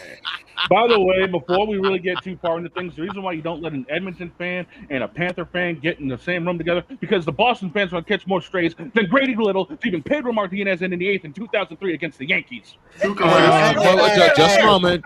Time. Shut up. You broke a promise to Babe Ruth. Shut up. Time. I'm just here. Go ahead. We'll get. You know what? I never shoot strays at the Dawg. Even, let me finish my sentence because I know everybody's got a thought here. I never shoot strays at Dawg, even mentioning Tony Graffinino in 2005, or Brad Marchand, or Tuukka Rask, or No. Zdeno Chara. Why'd you have to bring up Marchand? Oh no. You want me to hand you the Glock with a clip loaded in it? Listen. This pretty lady is. If we don't get her in here. Yeah.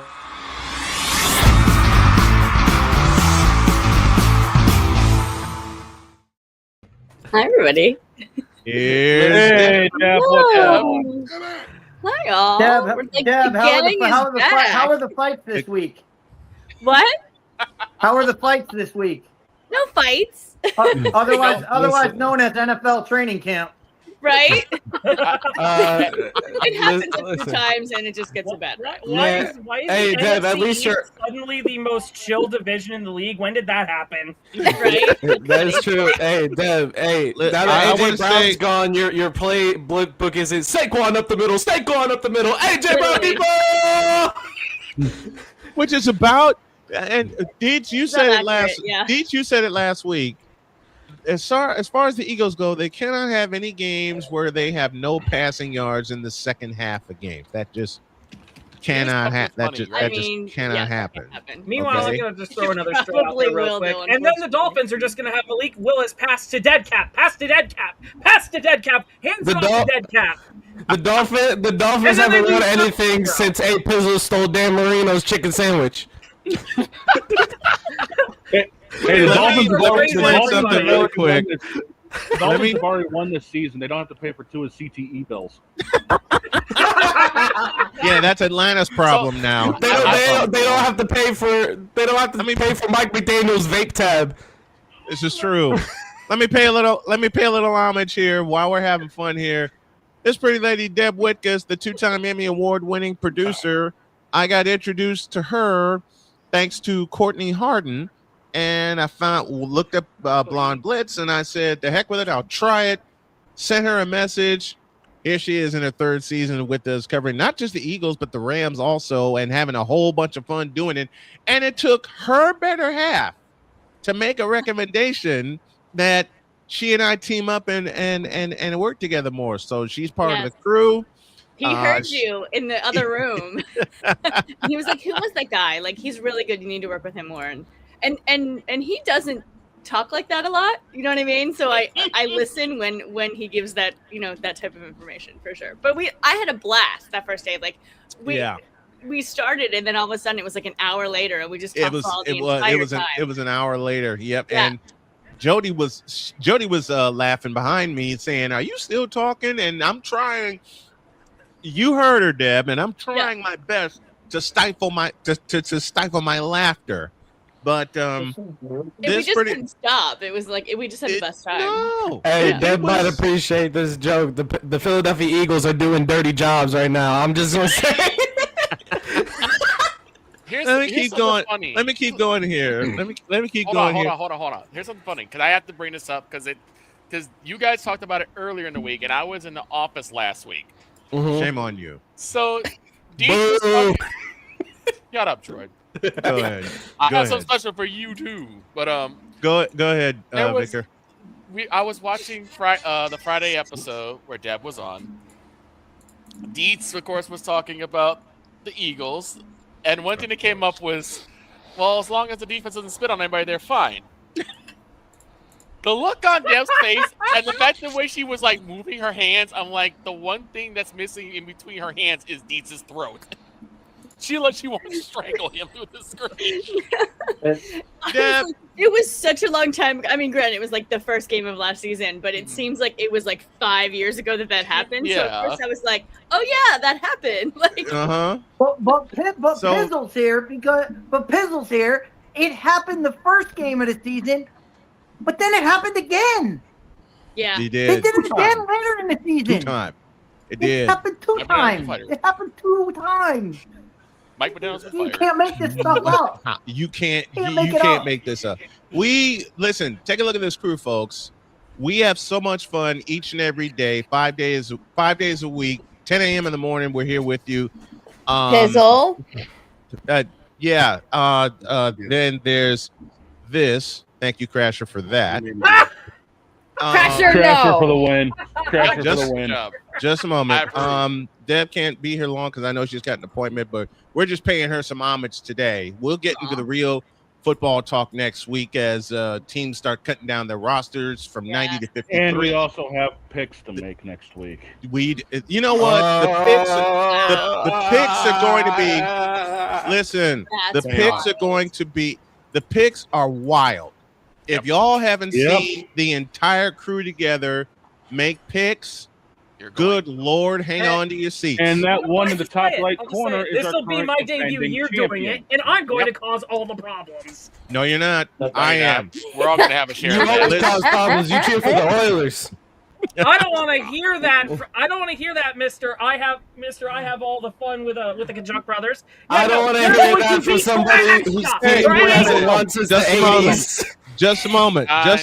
Both of you. Droid, you need to cool it.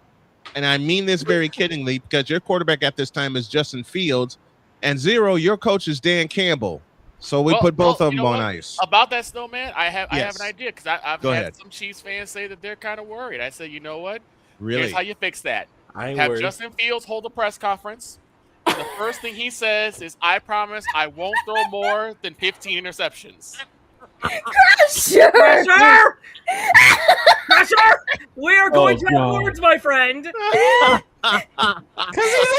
with that first guy, right? I'm about ready to throw my notebook. Hey, Zero. Hold on. Zero. Guys, hang on just a second. Zero. Hang on just a second. This is her time right here. And when she joined the crew and she said, you know what, I'll pick with you. What the hell? I'll do it. I didn't realize that 2.5 seasons later, it would be this wild and this much fun and this crazy, especially when the entire crew is here. when especially when Pizzle pops up at the last minute, and he says, "I want a hand in the picks," and then Dietz just no sells the heck out of everything, and then Jen totally beat everybody. I mean, Jen crushed us all. Yes. Just put her on the fence. Listen. I don't listen this year. I have a rule that I don't do fantasy football. I'm going to change that this year. And if y'all want to be a part of our fantasy football, you got to do it via Patreon because I'm getting a lot of interest, and I'll give those details on Monday. Oh, one other thing. This pretty lady here had asked me a question, and I'm half asleep. Oh no! And I see Deb's message of, "Who do I start this week in fantasy football?" What? I don't do fantasy Right. a lot. Right. Deb, Just that's not asking asking Deb. Deb, She that's when you doesn't- ask me. I've got a fantasy football team. She I'm getting ready doesn't. to draft. She Oh, yeah? listen, I and am she doing caught it, me off but- guard, and I said, "What? I don't do fantasy football." And then later on that afternoon, I will never forget this. I get the message of, "Why didn't I start him in my fantasy football?" Because you messaged me 45 minutes before the game started. People saying, "Got us again." But you mean to tell me Deb's been stuck with me for 2.5 years? Oh my God. Yep. No, Yeah, you I'm mean to sorry. tell me? Wait a minute. No. Since I started this, you mean to tell me Deb's been stuck with my crazy ass for 2.5 years? Okay, I got to bring something up right quick. Lied. I got to bring something. Doesn't it? I got something because I've already said this before. I said I think I said in our post production show. Everybody on the panel, with the exception of Droid, basically has a catchphrase in my office that they absolutely love. They recognize all of you. Jen's is, you know what it is. We can't see it here. We got the radio stations with us. And then what made Victor nearly die laughing is not only did Jen say it, 30 seconds later, Deb repeated it. Pizzles is, well, that game bleeping sucked. I say that a lot. Dietz has Jesus Christ, or he has put somebody in the middle of the field. Yep. No. Dietz is that's it. I quit. No, that's Notre Dame. Snowman. That was Notre Dame. Snowman's is his sign off for the bronsexual. Yeah, my face, you thirsty bitches. And Deb's is my favorite. Shut your mouth. And Dr. K's is, I married a man from. Dr. K. Dr. K shut us down. Listen, Dr. K shut us down one morning when the commissioner was here, and all you hear my beautiful wife say is, "I married a man from Chicago, not from the backwoods of Mississippi." That's when you debuted the commish. That was the debut. And we all know what Dawg's catchphrase is. And I didn't know about this until I'm at lunch with a couple friends of mine. And I didn't know people could hear it through my earbuds. Right. All someone says is, "I'm on Long Island. Give me them cocks." I'm like, what? And that's going to be on my gravestone. It's going to be on. No, the best part, one of the things I love about Deb is sometimes you'll see her with this mug that says, "Bitch, I'm from Philly." I almost brought it out today. The first time I saw that, I walked out of here and laughed my head off. I ought to have one of those that says, "Bitch, I'm from Chicago." Okay? I need to get one of those. I'm starting to wonder if Deb actually led the mob that ran Kevin Petula out of town. I hope you did. I hope you did. I want that hack out of it. I'm glad you guys got lost that hack. All right. The funny thing is, he actually lived. I don't even know where he lives now, but in my family's community. Wow. Oh God. So. And I used to put eggs in my ex-boyfriend's uncle's house. So, no. So you're saying there's a chance. Oh God. We gotta let Deb go because she has to get to an appointment. Deb, my dear, let me throw this camera back at her. Deb, my dear, thank you so very much. Not just for being a part of the crew and doing the picks with us, but thanks for hanging with us for the past 3 years. so much It has fun. been awesome. We love having you as part of the crew. Can't wait for the picks to get started and my for God. your Next week. insight. I know. Can you believe Wow. The summer with the off season just flew by. that? Flew by. Here we are. Yeah, I was in the press box last night for the Rams Chargers game, and I'm like, "Am I really here? Like, this Yep. is amazing." Football is starting. Speaking of the press box, we're gonna do our damnedest to have the crew in Los Angeles for the Super Bowl. If we don't attack Radio Row, hell with it. We'll find somewhere else and create our own Radio Row. Sure. Well, I'm making the correction now. I'm going to try very, very hard not to break glass on the game so the dog doesn't throw his notebook at himself in the eye. Oh, he's gonna throw his notebook anyway. Thank you, Deb, so very much. We Bye, love guys. you. Good to see We'll talk to you. you. Love We'll you talk guys. to you next week when love we you, do our Deb. first Thanks. set of picks for Thank you, this Deb. year. Can you Yeah. believe that? We'll see you next Riding week, Deb. birds. Thank you, dear. Bye. Go Birds.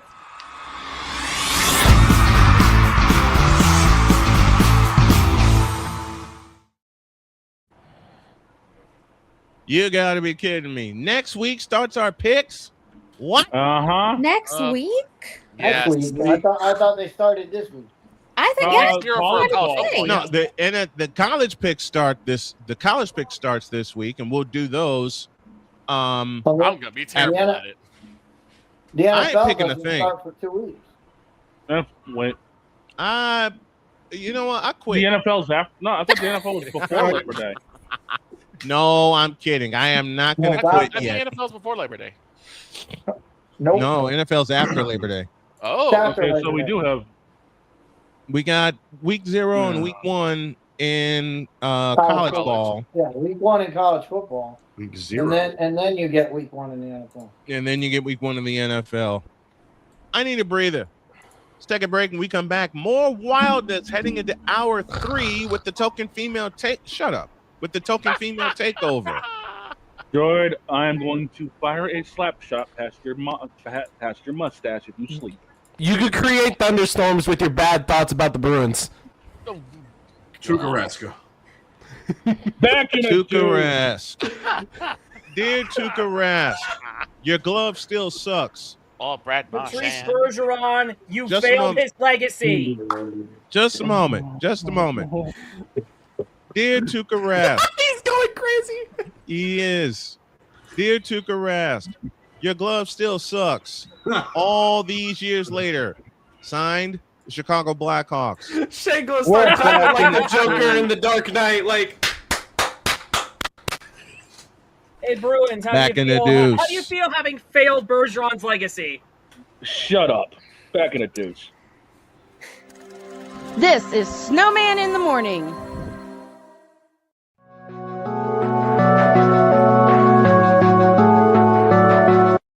I want to do a TED Talk, but I don't have anything to talk about yet. I'm getting there. Life is for the living. We're not here that long. You can learn anything you want to learn without any money spent. What do I really enjoy? What do I really want out of life?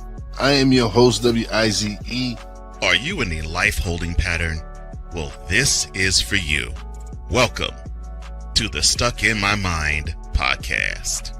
Live every Monday, Tuesday, and Wednesday at 4 p.m. Central.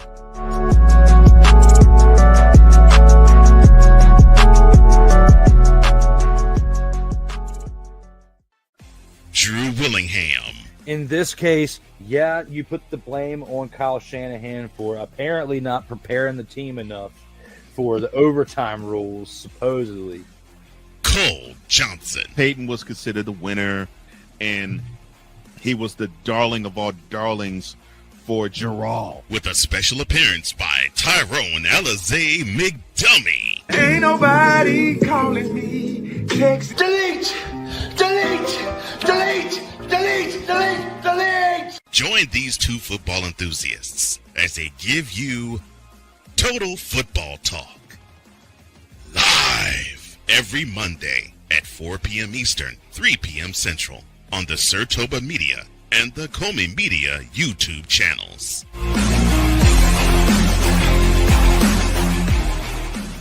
Join the transporter to Hades. Your butt and gut becomes one. Join the reformer of hooker whores. This is my daughter, Placenta Booty! Steve Johnson. Join the Bronze Guard. Whenever you are in distress, take off your baseball cap and throw it in the air. Join your very own superhero of broadcasting, Chris Bass. So whatever color crayon they get, they palm it and do 2 circles, and that translates to I can be the black people. As he takes you through the week's paces in Baseline. Live every Saturday at 8 a.m. Eastern, 7 a.m. Central, Pacific time zone people, just stay asleep when this is on live and just catch the recording. Oh, I'm sorry. Exclusively on the Chris Bass YouTube channel.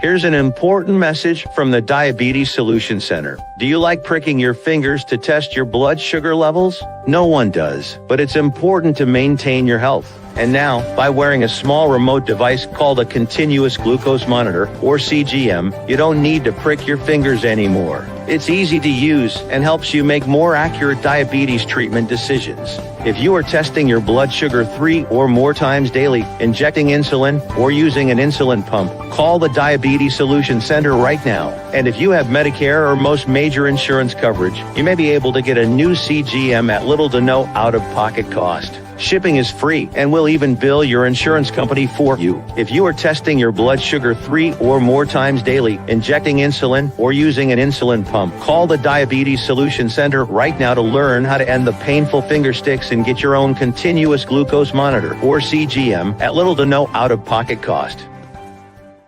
'Cause we take this job so serious. Jarrell Jones has no brains. His football acumen is the same capacity as Gun Run's moral capacity. What in the all types of blue hell? This is Snowman in the morning. That is uber fool. That picture. That freaking picture. Don't forget uber fools. I'm not taking shit. Oh God. Matt Uber fools.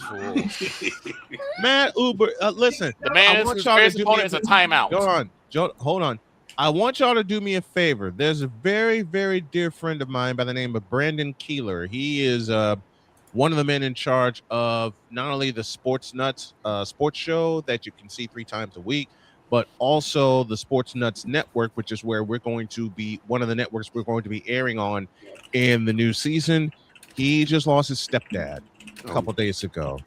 So I need y'all to do me a favor and send a lot of prayers to him, because anyone who has lost someone very important to them is going to struggle a lot. And I've been trying to talk to him and get him going again. I know he's on air tonight, but let's just throw a lot of prayers and a lot of good thoughts his way, as this is, from experience, this is a process. And that's saying the least about it. That is saying the very least about it. So Brandon, we're here for you and with you. All right. Now, back to the craziness. I like that hat of yours. Here, let me throw this guy some love too. I like that old school hat. Thank you. They should go back to that logo and never change it again. Or no, go back to this. That too. They had a script. They had a font for the Dolphins a little bit older than that. They should go back to that. When they were in the Super, they should use the font that they use at times at Joe Robbie Stadium. It ain't Hard Rock Stadium. It's Joe Robbie Stadium. They should just go. Still Joe Robbie to me, damn it. It's still Joe Robbie to me too. It's still real. It's still Joe Robbie. It'll always be Joe Robbie Stadium. It'll always be Chicago Stadium. It's still real to me, damn it. Exactly. There it is. It'll always be Rich Stadium in Buffalo, New York. I don't care how many billions and billions and billions of dollars they put into that new joint, which is still going to get a snowstorm and a half. It's still Rich Stadium to me. Okay. Oops, I pressed the wrong button here. Go back. What? And I needed to do wrong Panthers fan. A distracted Panther fan. How about that? I have some water still. Wait, the Panthers have fans? Yeah, it's me and Pencil. Hey! Oh wait, never mind. I was trying to talk crap about the Carolina Panthers, not the Florida Panthers this time. Oh gosh. Cam Newton? Don't get us. He's not a Carolina fan. He's got Dolphins gear on. You think he's a? No. I heard Panthers.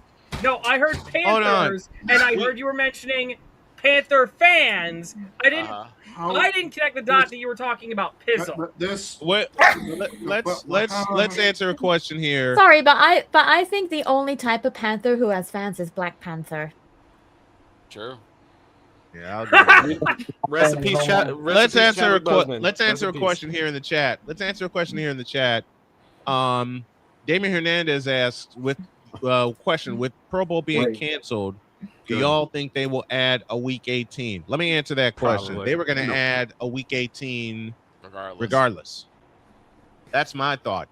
They were going to add a week 18 regardless. And the fact that they canceled the Pro Bowl, which is a good thing because it sucked. I mean, what happened? They should have never took it away from Hawaii. You know what? I mean, hell, the NFL could have helped with the renovation of Aloha Stadium, but the NFL's too cheap. Safety. Wait a minute, the NFL's too damn cheap. As much money as they make. The NFL is cheap. Oh, next thing you're going to tell me is that water is wet. It's not news. Well, I'll put it this way. You know what? Let me do this. Before we go to the top of the hour, give me this camera.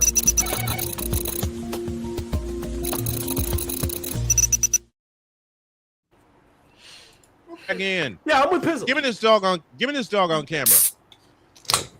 Oh, thank you for that. I know who that was.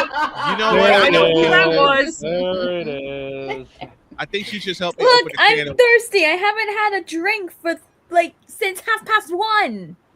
Well, whose fault is that? I'm not going to say shit. Hold on. Let me get through this. We're on the radio. Hey, if that's the first time I've slipped up, be proud of me.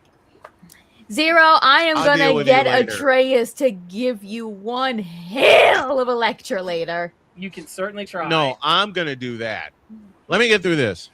The NFL taking the Pro Bowl away, it's about time because it sucked. It got down to flag football, and Pizzle just mentioned a great point.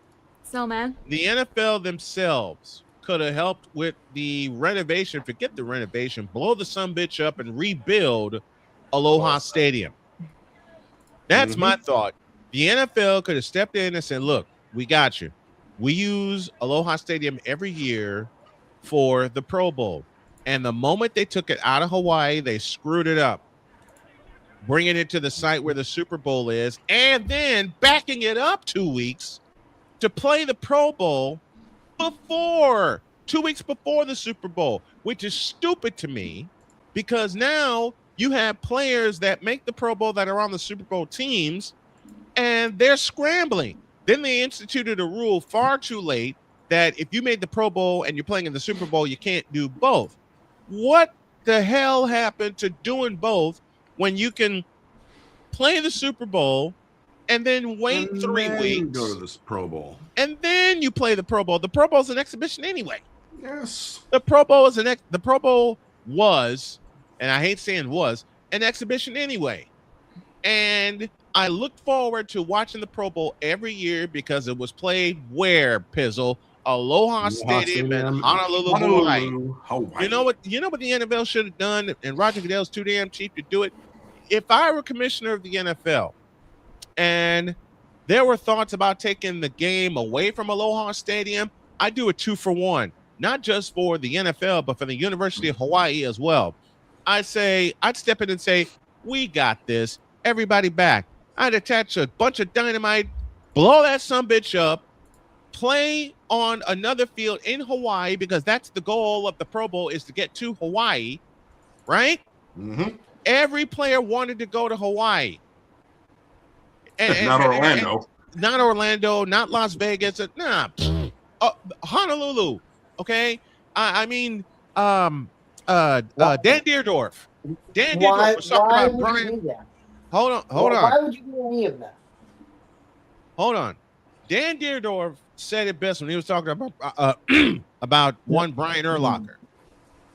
when he said unless there's an injury to inhibited skills, he's going to be going to Honolulu for a long time. He's talking about Brian Urlacher. What happened to that? I'll tell you what happened to that. The NFL got greedy and pulled it. Now, this is just me. If I were a commissioner, I'd go over to Hawaii and say, you know what? We're keeping the Pro Bowl here. Well, how are you going to do that when we got a dilapidated stadium? Stand back. Push the plunger, blow that sumbitch up, bring in the best company that can build Aloha Stadium. I say, you know what? Forget 50,000 fans. Put 70,000 fans in this bitch. Okay? Because people want to go to Hawaii anyway. You mean to tell me I got to call the blanking renovation? You mean to tell me I got to call the blanking renovation company? None of that makes sense. Makes sense to me. It does. Because I'm old. You're spending $100 million for an exhibition game. Yes. Why not? None of that makes sense. Why that? Well, it makes Dietz, you can't. Wait. Hold on. How would you let me make it. Paying $100 million? Let me make a joke out of this. Let me make a joke out of this. Dietz, shut up with all your logic. You ain't talking logic here. Okay? Like I said, you mean to tell me that I gotta make a phone call? You mean to tell me I gotta make a phone call to the blanking renovation company? I got Dietz to smile. I got Dietz to smile. That's all I got Dietz to smile. That's all I wanted. But I am not the commissioner of the NFL, so I can't fly over to Hawaii on a private jet and tell everybody stand back. I'll blow this sumbitch up and all that kind of stuff. They took away the game because it sucked. Period. Mm-hmm. Are they going to recognize the players that made the Pro Bowl? Yeah. But, and I'll leave this right here, and I'll leave this question to the fans. What do y'all think the reward should be? Let me know your comments down in the chat. That's Snowman's take. What's yours?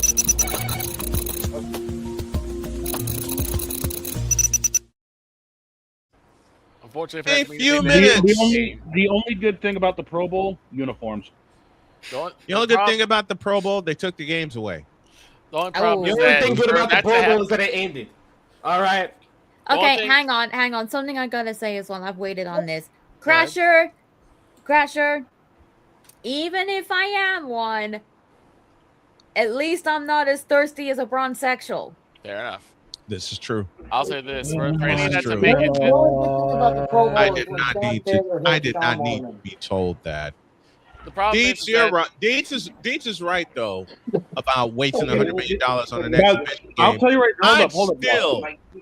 I'll justify it. I'll justify it. Okay. Tell the University of Hawaii they can. Ouch! Say excuse me, Jen. I'm gonna say it like this: there's no love of the game anymore, so unfortunately, games like that don't matter. Yeah. Like I said, it's all about money now. So it is. We need a break, which is what BGS has been teaching me the last couple of years. We need a break. When we come back, Mike Drop Moran will join us. Snowman in the morning, hour 3. Introduce. This is Snowman in the morning. During bad weather, driving can become downright dangerous. What's your emergency, please? Trust Battle Vision Storm, the revolutionary glare reduction glasses that turn your sight bright during bad weather at night or during the day. Watch your ordinary vision become extraordinary. Battle Vision Storm uses light optimizing lenses that block blue rays so you see clearly in heavy rain at night or blinding snow during the day.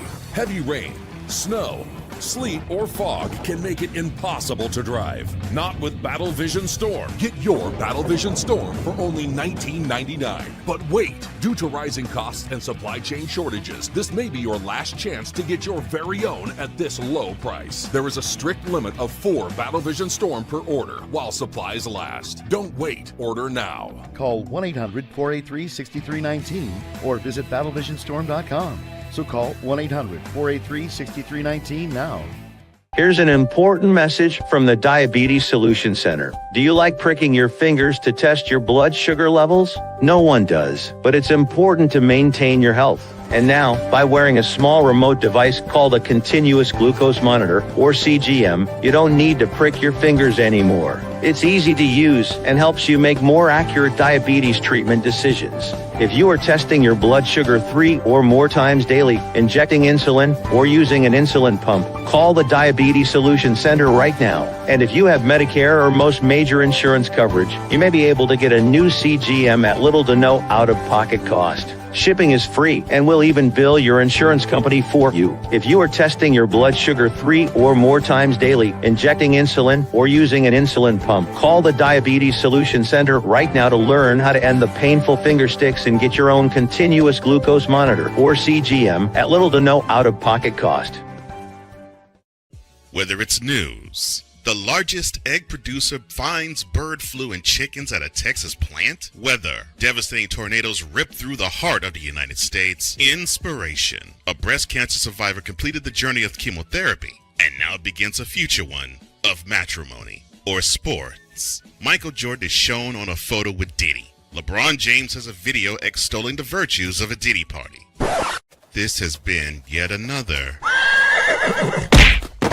beating a dead horse presentation. We got you covered.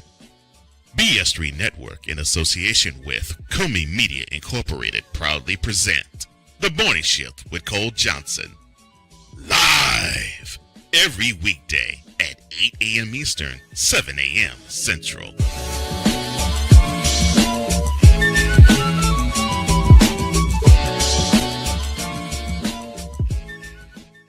Because we take this job so serious. And Father O'Shaughnessy need to go to hell. That's what he needs. What did Father O'Shaughnessy do? I quit. We're done here. I'm done. We're out of here. What in the all types of blue hell? This is Snowman in the Morning.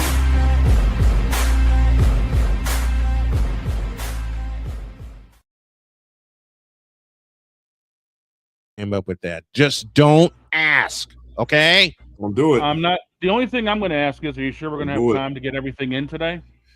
We're going to try. We're going to try. Good news is there's only 12. The good news is there's only 12 of them to pick. You know what? You brought up a good point. Let me do this. ID is now 8 after the hour. We owe you an ID. This is the season 12 finale. Can you believe it? Of Snowman in the Morning. You're listening to WQVZ, 1700 AM Mission Radio. It's the Worldwide Sports Radio Network. Broadcasting live in your region, across our nation, and around the world, this is Snowman Multimedia. To all you Brock Purdy and San Francisco 49er haters. Well, that game sucked. I am cute. Yes, you are. You tripping. Who told this lie? Shut up. Darrell Jones has no brains. His football acumen is the same capacity as Gun Run's moral capacity. Pizzle, I swear Pizzle. one of these days I'm gonna come over there. No, you won't. Oh, you won't.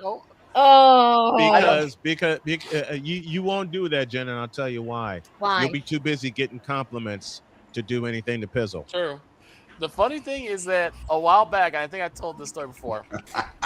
One of our favorite YouTubers, Chisel Dias, he was having his 1 million subscriber stream, and I just threw like a super chat in there, and all of a sudden, I see Pizzle respond to me, and I'm like, who else knows that name? Who else knows Vikalaah? Who else knows that name? Vikalaah. Oh, it's Pizzle. I was like, who else knows that goodness. All right.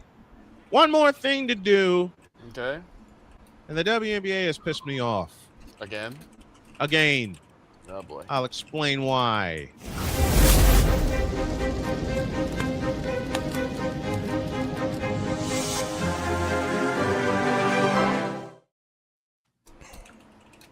Woman of the hour, the woman with the power too sweet to be sour. Alison Moran. Blowing in from the windy city of Chicago. That's right. Mm-hmm. Hail, hail, the gang's all here. Yay! Yep. Is all here. Now, while we're having fun, I can't believe this pretty lady has been with us as long as she has. As we're closing the 12th season of Snowman in the Morning. which is wild because I was doing this show at Starbucks and my microphone fell apart twice. And then I get a phone and I tell Allie, call me on the phone. I'll wire you into my mixer. That fell apart. And I was like, what the hell can I do here? Fortunately, there was a Radio Shack across the street downtown. So I ran across the street, got the wire I needed, came back, got through Allison's call, and then that fell apart. I went through 3 sets of wires in 90 minutes with this pretty lady. But you know what? She stuck around with us. We covered the Chicago Sky for 4 years. We're both cohorts of the WNBA and women's sports. And Allie, I love you dearly. Thanks for being a part of the crew. We love you. It's been great, and I'm looking forward to what you bring to us for the next season. I really, really am. I mean it. Same here. Same here. It's always been an adventure. It sure has been fun.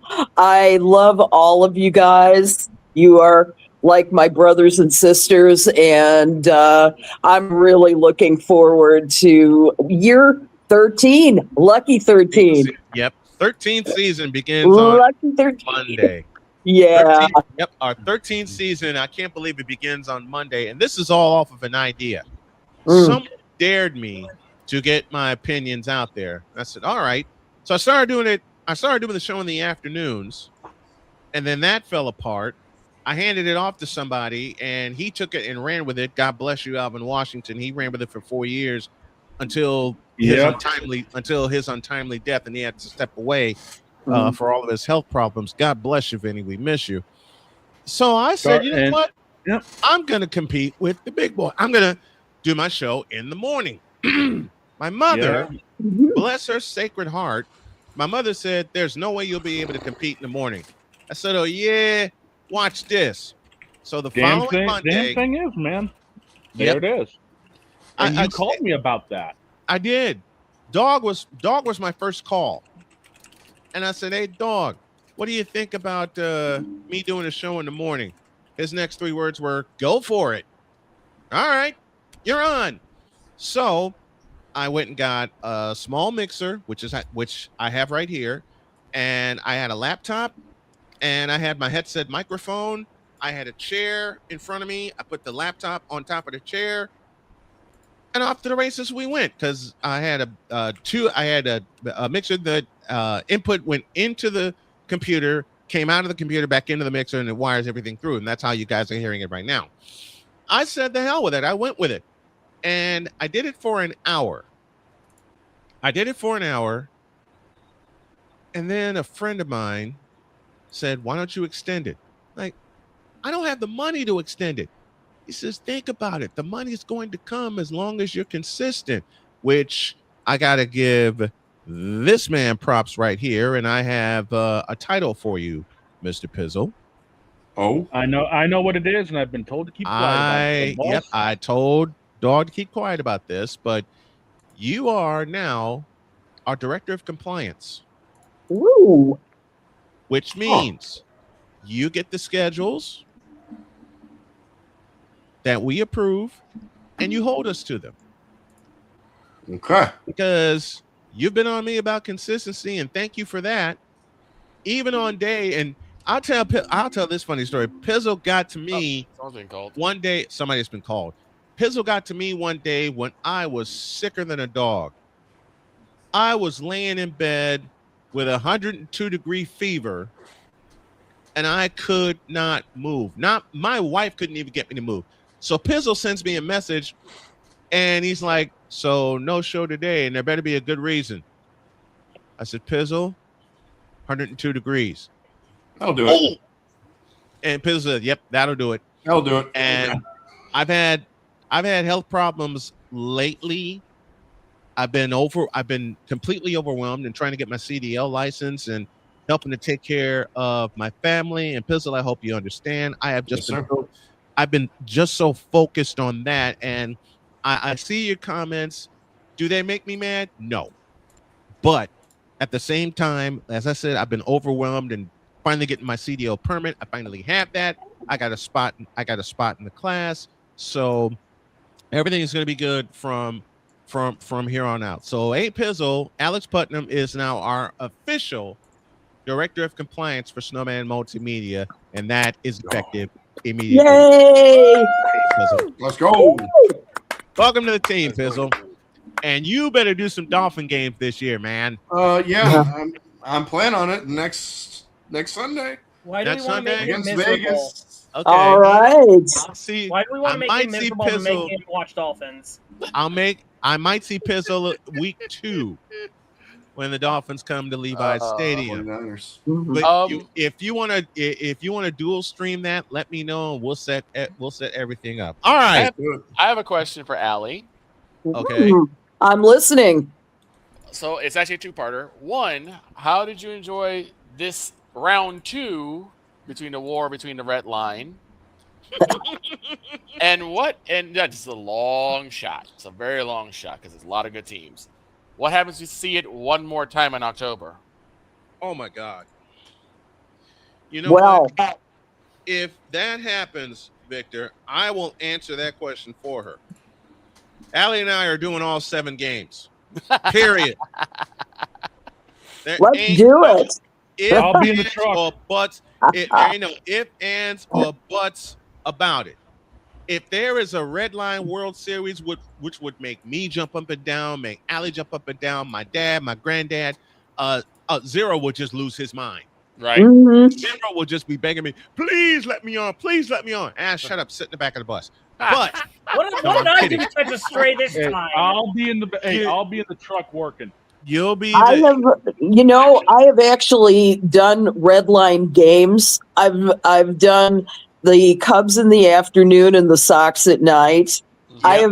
I have done that in my career. It's been pretty intense. It is. And I call that the Armageddon. That's the Armageddon World Series. Everybody get right with God. Yeah. If that series happens, it's going to be if the Cubs and the White Sox. And listen, I'll say it again about the White Sox. This is the 4th youngest team in the majors. They're not supposed to be competing like this, according to all the pundits. I was the only one here when we did our preseason special, and Dawg and Victor can back me up, that said the White Sox will have a chance to win the Central Division, and everybody thought I was crazy. They're 2.5 games clear of Cleveland. They got a big series starting this weekend, and then one behind that. But if there is a Red Line World Series, I am going to drive to Chicago, find a spot. My wife does not like baseball, but she's coming with to get all the benefits, i.e. food. And by the way, she loves Giordano's pizza now. Oh, good. She's hooked. I have a great hookup. I'll take you guys to Giordano's. So yes, she loves Giordano's. She drove my daughter to Chicago to get her wedding dress because my daughter's getting married in New Orleans in March. Cheyenne's getting married, which makes me a blithering mess because I'm going to be crying walking her down the aisle in New Orleans. And I come back and I'm sitting here in studio working on some things, and all of a sudden I see this box in front of me with very familiar cursive writing, and she plops it in front of me and says, "That's for you." Yeah. Needless to say, those 2 slices she gave me were gone within 5 minutes. Question is, what was on them? You dare ask me a question like that? Yes. I'll say it the Chicago way. And Allie, you're going to get a kick out of this. Sausage. Yeah, Bubba. Sausage. Sausage.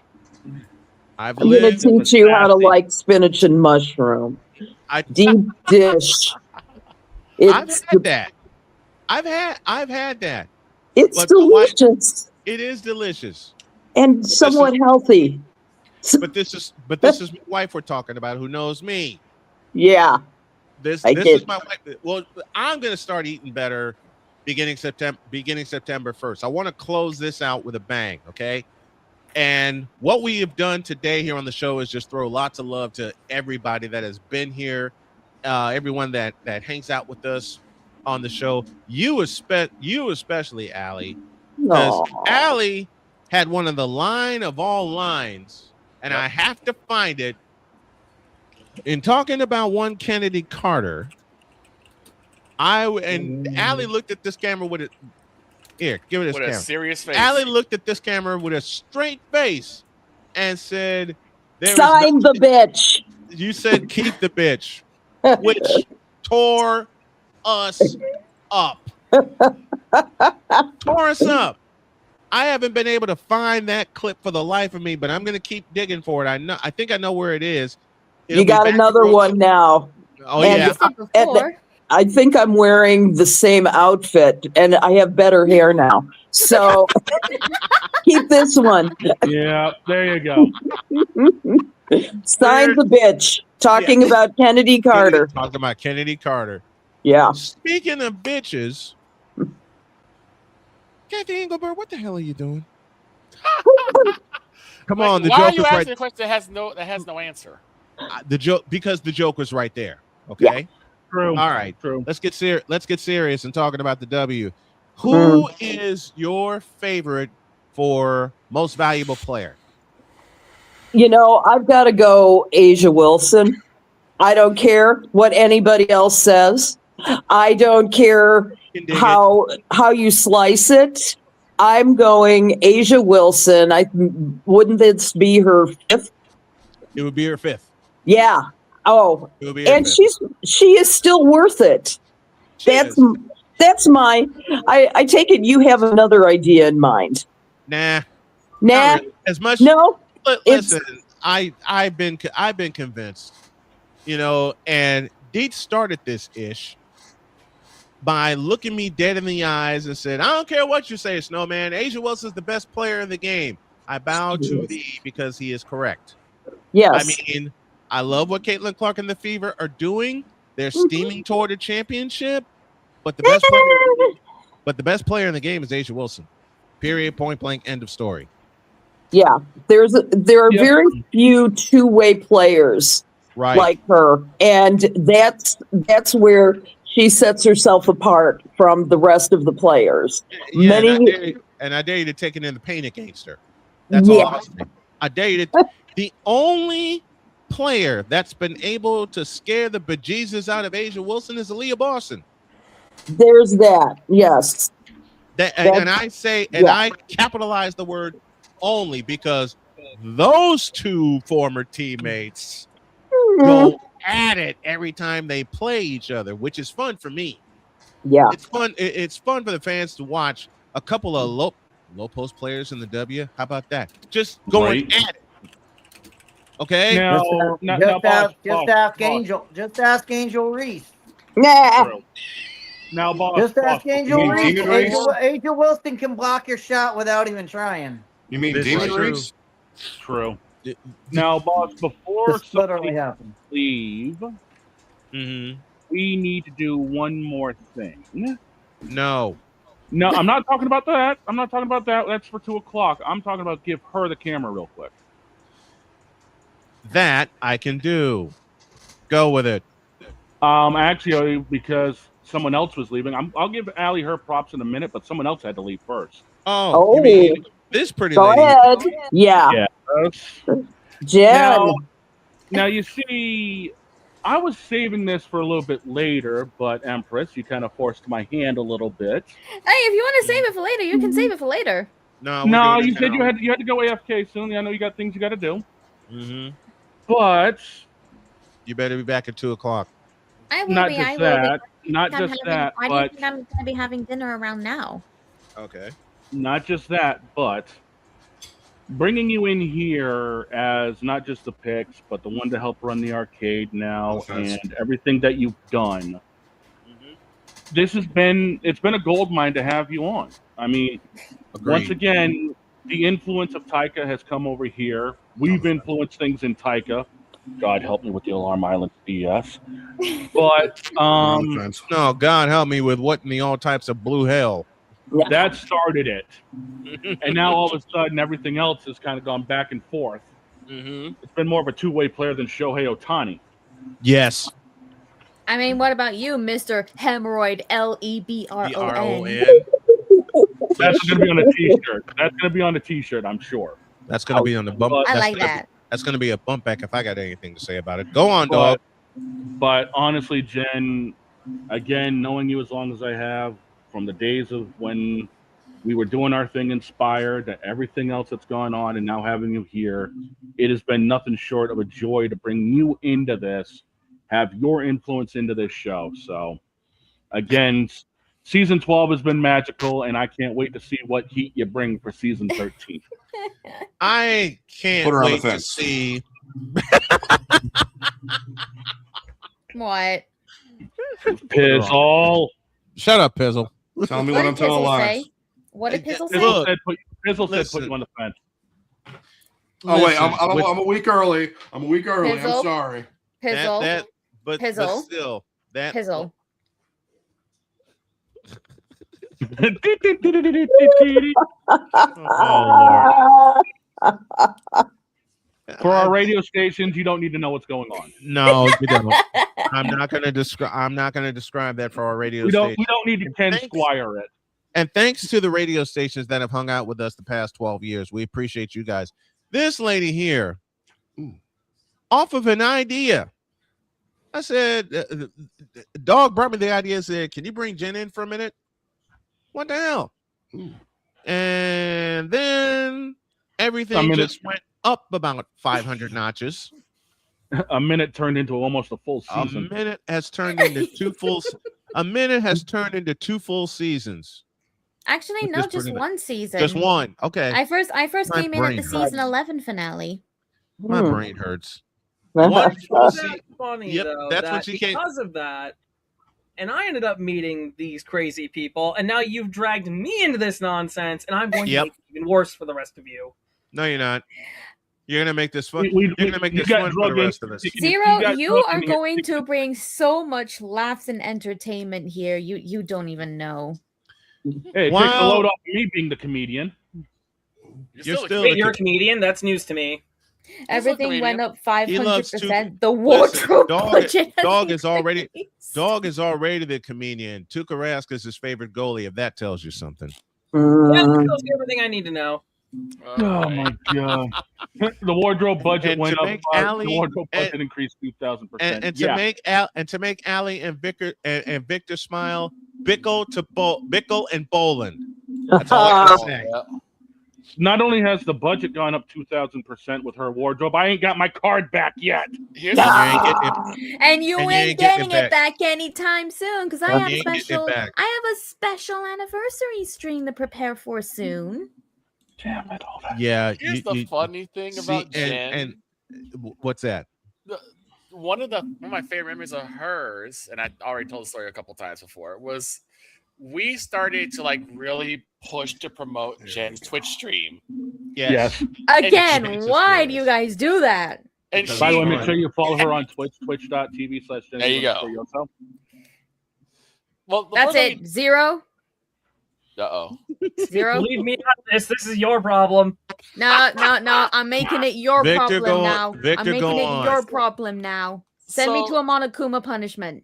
No. So she Victor, started go on. panicking and saying, "No, don't do that. I am just a pretty little VTuber. I don't know anything about sports." Then she beat us in the picks, and we know how that worked out. But you know what? Let me chime in on that really, really quick, and I'm gonna give her the camera here. This pretty lady, I don't know anything about football. Then she kicks our asses in the picks. Yeah. That's you know what? Give me this button. That's a lie. Give me. You know where I'm going. Her not know anything about sports. That's a lie. It really isn't a lie. But here's 30 years covering football. Yep. And this rookie kicks my ass. But here's the funny thing. Right? So we start really. That's a drop. That's a drop. I'm I'm cutting it today. That's a drop. I'm done. Here's the funny I'm thing. on the floor. I'm done. That's a tech. Here's the funny thing. That's a flagrant.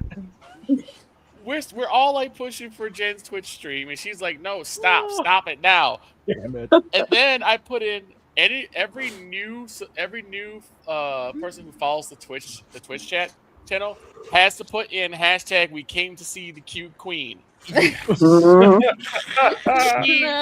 I yelled out, I hate all of you? Yes, it is. Yep. She bounds away. Her character model bounds away. And we're sitting here laughing. All you hear is, I hate all of you. And then I look at Dawg and I say, Dawg, I'm gonna get hit with a couch again. I'll recreate that in full body one day if you want. That'd be fine. If you do that, I will cut it and make it a drop immediately. Allie, do me a favor. Since we're talking about making a drop, the line you just said about all these years in football, would you say it again, please? 30 years of covering football, and this rookie kicks my ass. Not my fault. I had to look at the draft. I'm sorry, Allie, but I gotta be like the WNBA refs. Tack. That's a flavor too.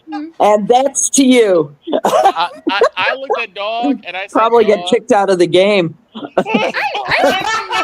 No! Bro! What? Boss, end it now. You got nothing else. End it. Hold on.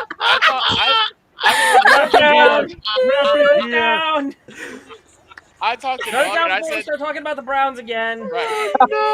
There's no way. There's no way we can keep going after Alison that. Moran, the triple-double of mic drops. Why do you think we gave her the nickname? Victor, finish your story, please. So I looked at Dawg and I said, Dawg, I'm gonna get hit with a couch again, am I? He looks at, we all gonna get smacked by the damn couch. Look, I got two of them here in my house. Right. Guess who's throwing them at me? Oh my! We're done here. God. There's nothing else. There's nothing left. Lebron. We have closed season 12 on a very high note because of this pretty lady here, because of this young man here, this young man here, also this empress here, who just got called. This guy right here who was just Lydia. He's letting Lydia take over. Yep. And then there's the three of us. Then there's 2 or 3 of us idiots in the background here too. Yep. Oh gosh. Three stooges in the background. We can't live without Victor.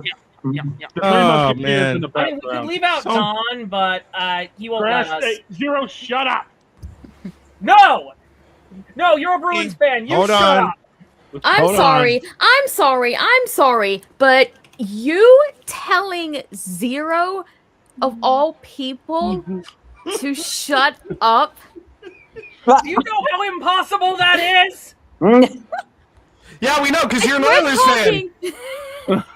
We're talking. I don't want to hear Hang it. tight, you guys.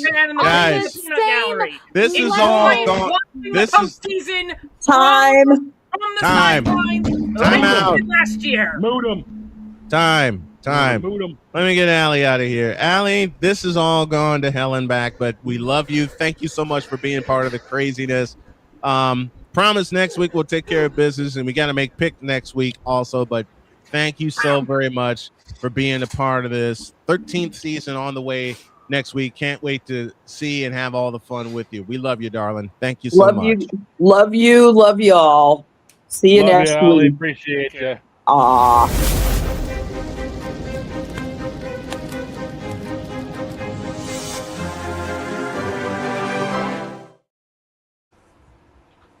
You have got to be kidding me. If this is how we're ending, you have got to be kidding. My God. I got nothing. I got nothing left. I got nothing else. The tank is empty. You got nothing like the Toronto Maple Leafs. And I need a dip because my dinner is ready. Agreed. I'll see you Agreed. soon. We can agree on that. Go, Jen. Go. I'll We'll see you in 90 minutes. We'll see y'all in 90 minutes. Oh my gosh. I'm sorry. You want to talk about a team that is wasting the potential of their captain. Look no further than the Maple Leafs and Austin Matthews. How do you waste talent like that? Look and at then this. let's not even get started on what they did with Mitch Marner. Wait, you said how do you waste talent like that? Look at McDavid. I can go all day. How do you waste talent like that? It's pretty simple. Look up a YouTube special from our favorite YouTuber, Urinating Tree, that talks 45 minutes about the Toronto Maple Leafs and then backs it up. Just a moment. And then backs it up with a damn near hour-long video about the Vancouver Canucks. You want to talk about wasted potential? Taylor Hall. Oh my God! Don't even get me started. Don't even get me started. Before we end up running out of airtime. I know. I don't want to relive the decade of darkness. Please, no. What? It sounds like Shane's voices in his head. Y'all are making me feel like Randy Orton here. Zero. You don't want to relive the last years at Northlands Coliseum? That answers my question. Anytime we mention Tuukka Rask, Maine gets a severe thunderstorm warning. Boss, we have 90 minutes. That's season 12, folks. Get me out of here. In a nutshell. Hi. Thank you, Pizzle. Thank you, KZR. Thank you, Dietz. Thank you to everybody that has joined us in 95 minutes, an uncensored special. We just talk mess for as long as we can. And make picks for the college football season for week 0 and week 1. We might do that early and just save the rest of the time just to have fun with each other. Except Shane, he's a Tuukka Rask fan and a Bruins fan, so that should tell you everything you need to know there. That's all you need to know. But damn it all. There's the fact. Then you have the New York Jets. Thank you. Then you have the New York Jersey Jets. I think that's going to be the and I thought the Dolphins were the most irrelevant franchise in the AFC East. Then you look at the Jets and realize, you guys are a Super Bowl team compared to them. Hey, we're still perfect. We're still perfect. Damn. Have a great weekend. I got to make some tea for the wife. Have a great weekend. God bless. Remember to make your next move your best move, and always remember, if your dreams don't scare you, they're simply not big enough. Dream big. Do bigger. Look at this crazy bunch. We've done it for 12 years, heading into season 13. We know you can too. God bless you, and we love you. I'm on the fence. No, you're not. Unless the fences is never mind. So long, everybody. God help.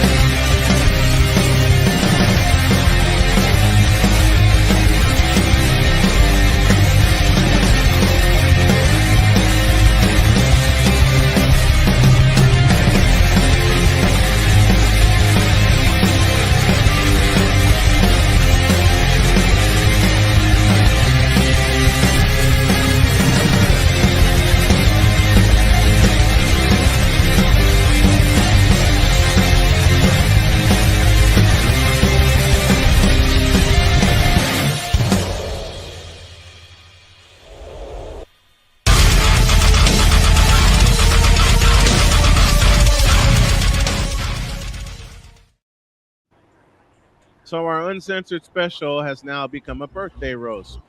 Happy birthday! Nope, I'm out. Screw y'all. We'll see y'all in 90 minutes for the uncensored special. So long, everybody.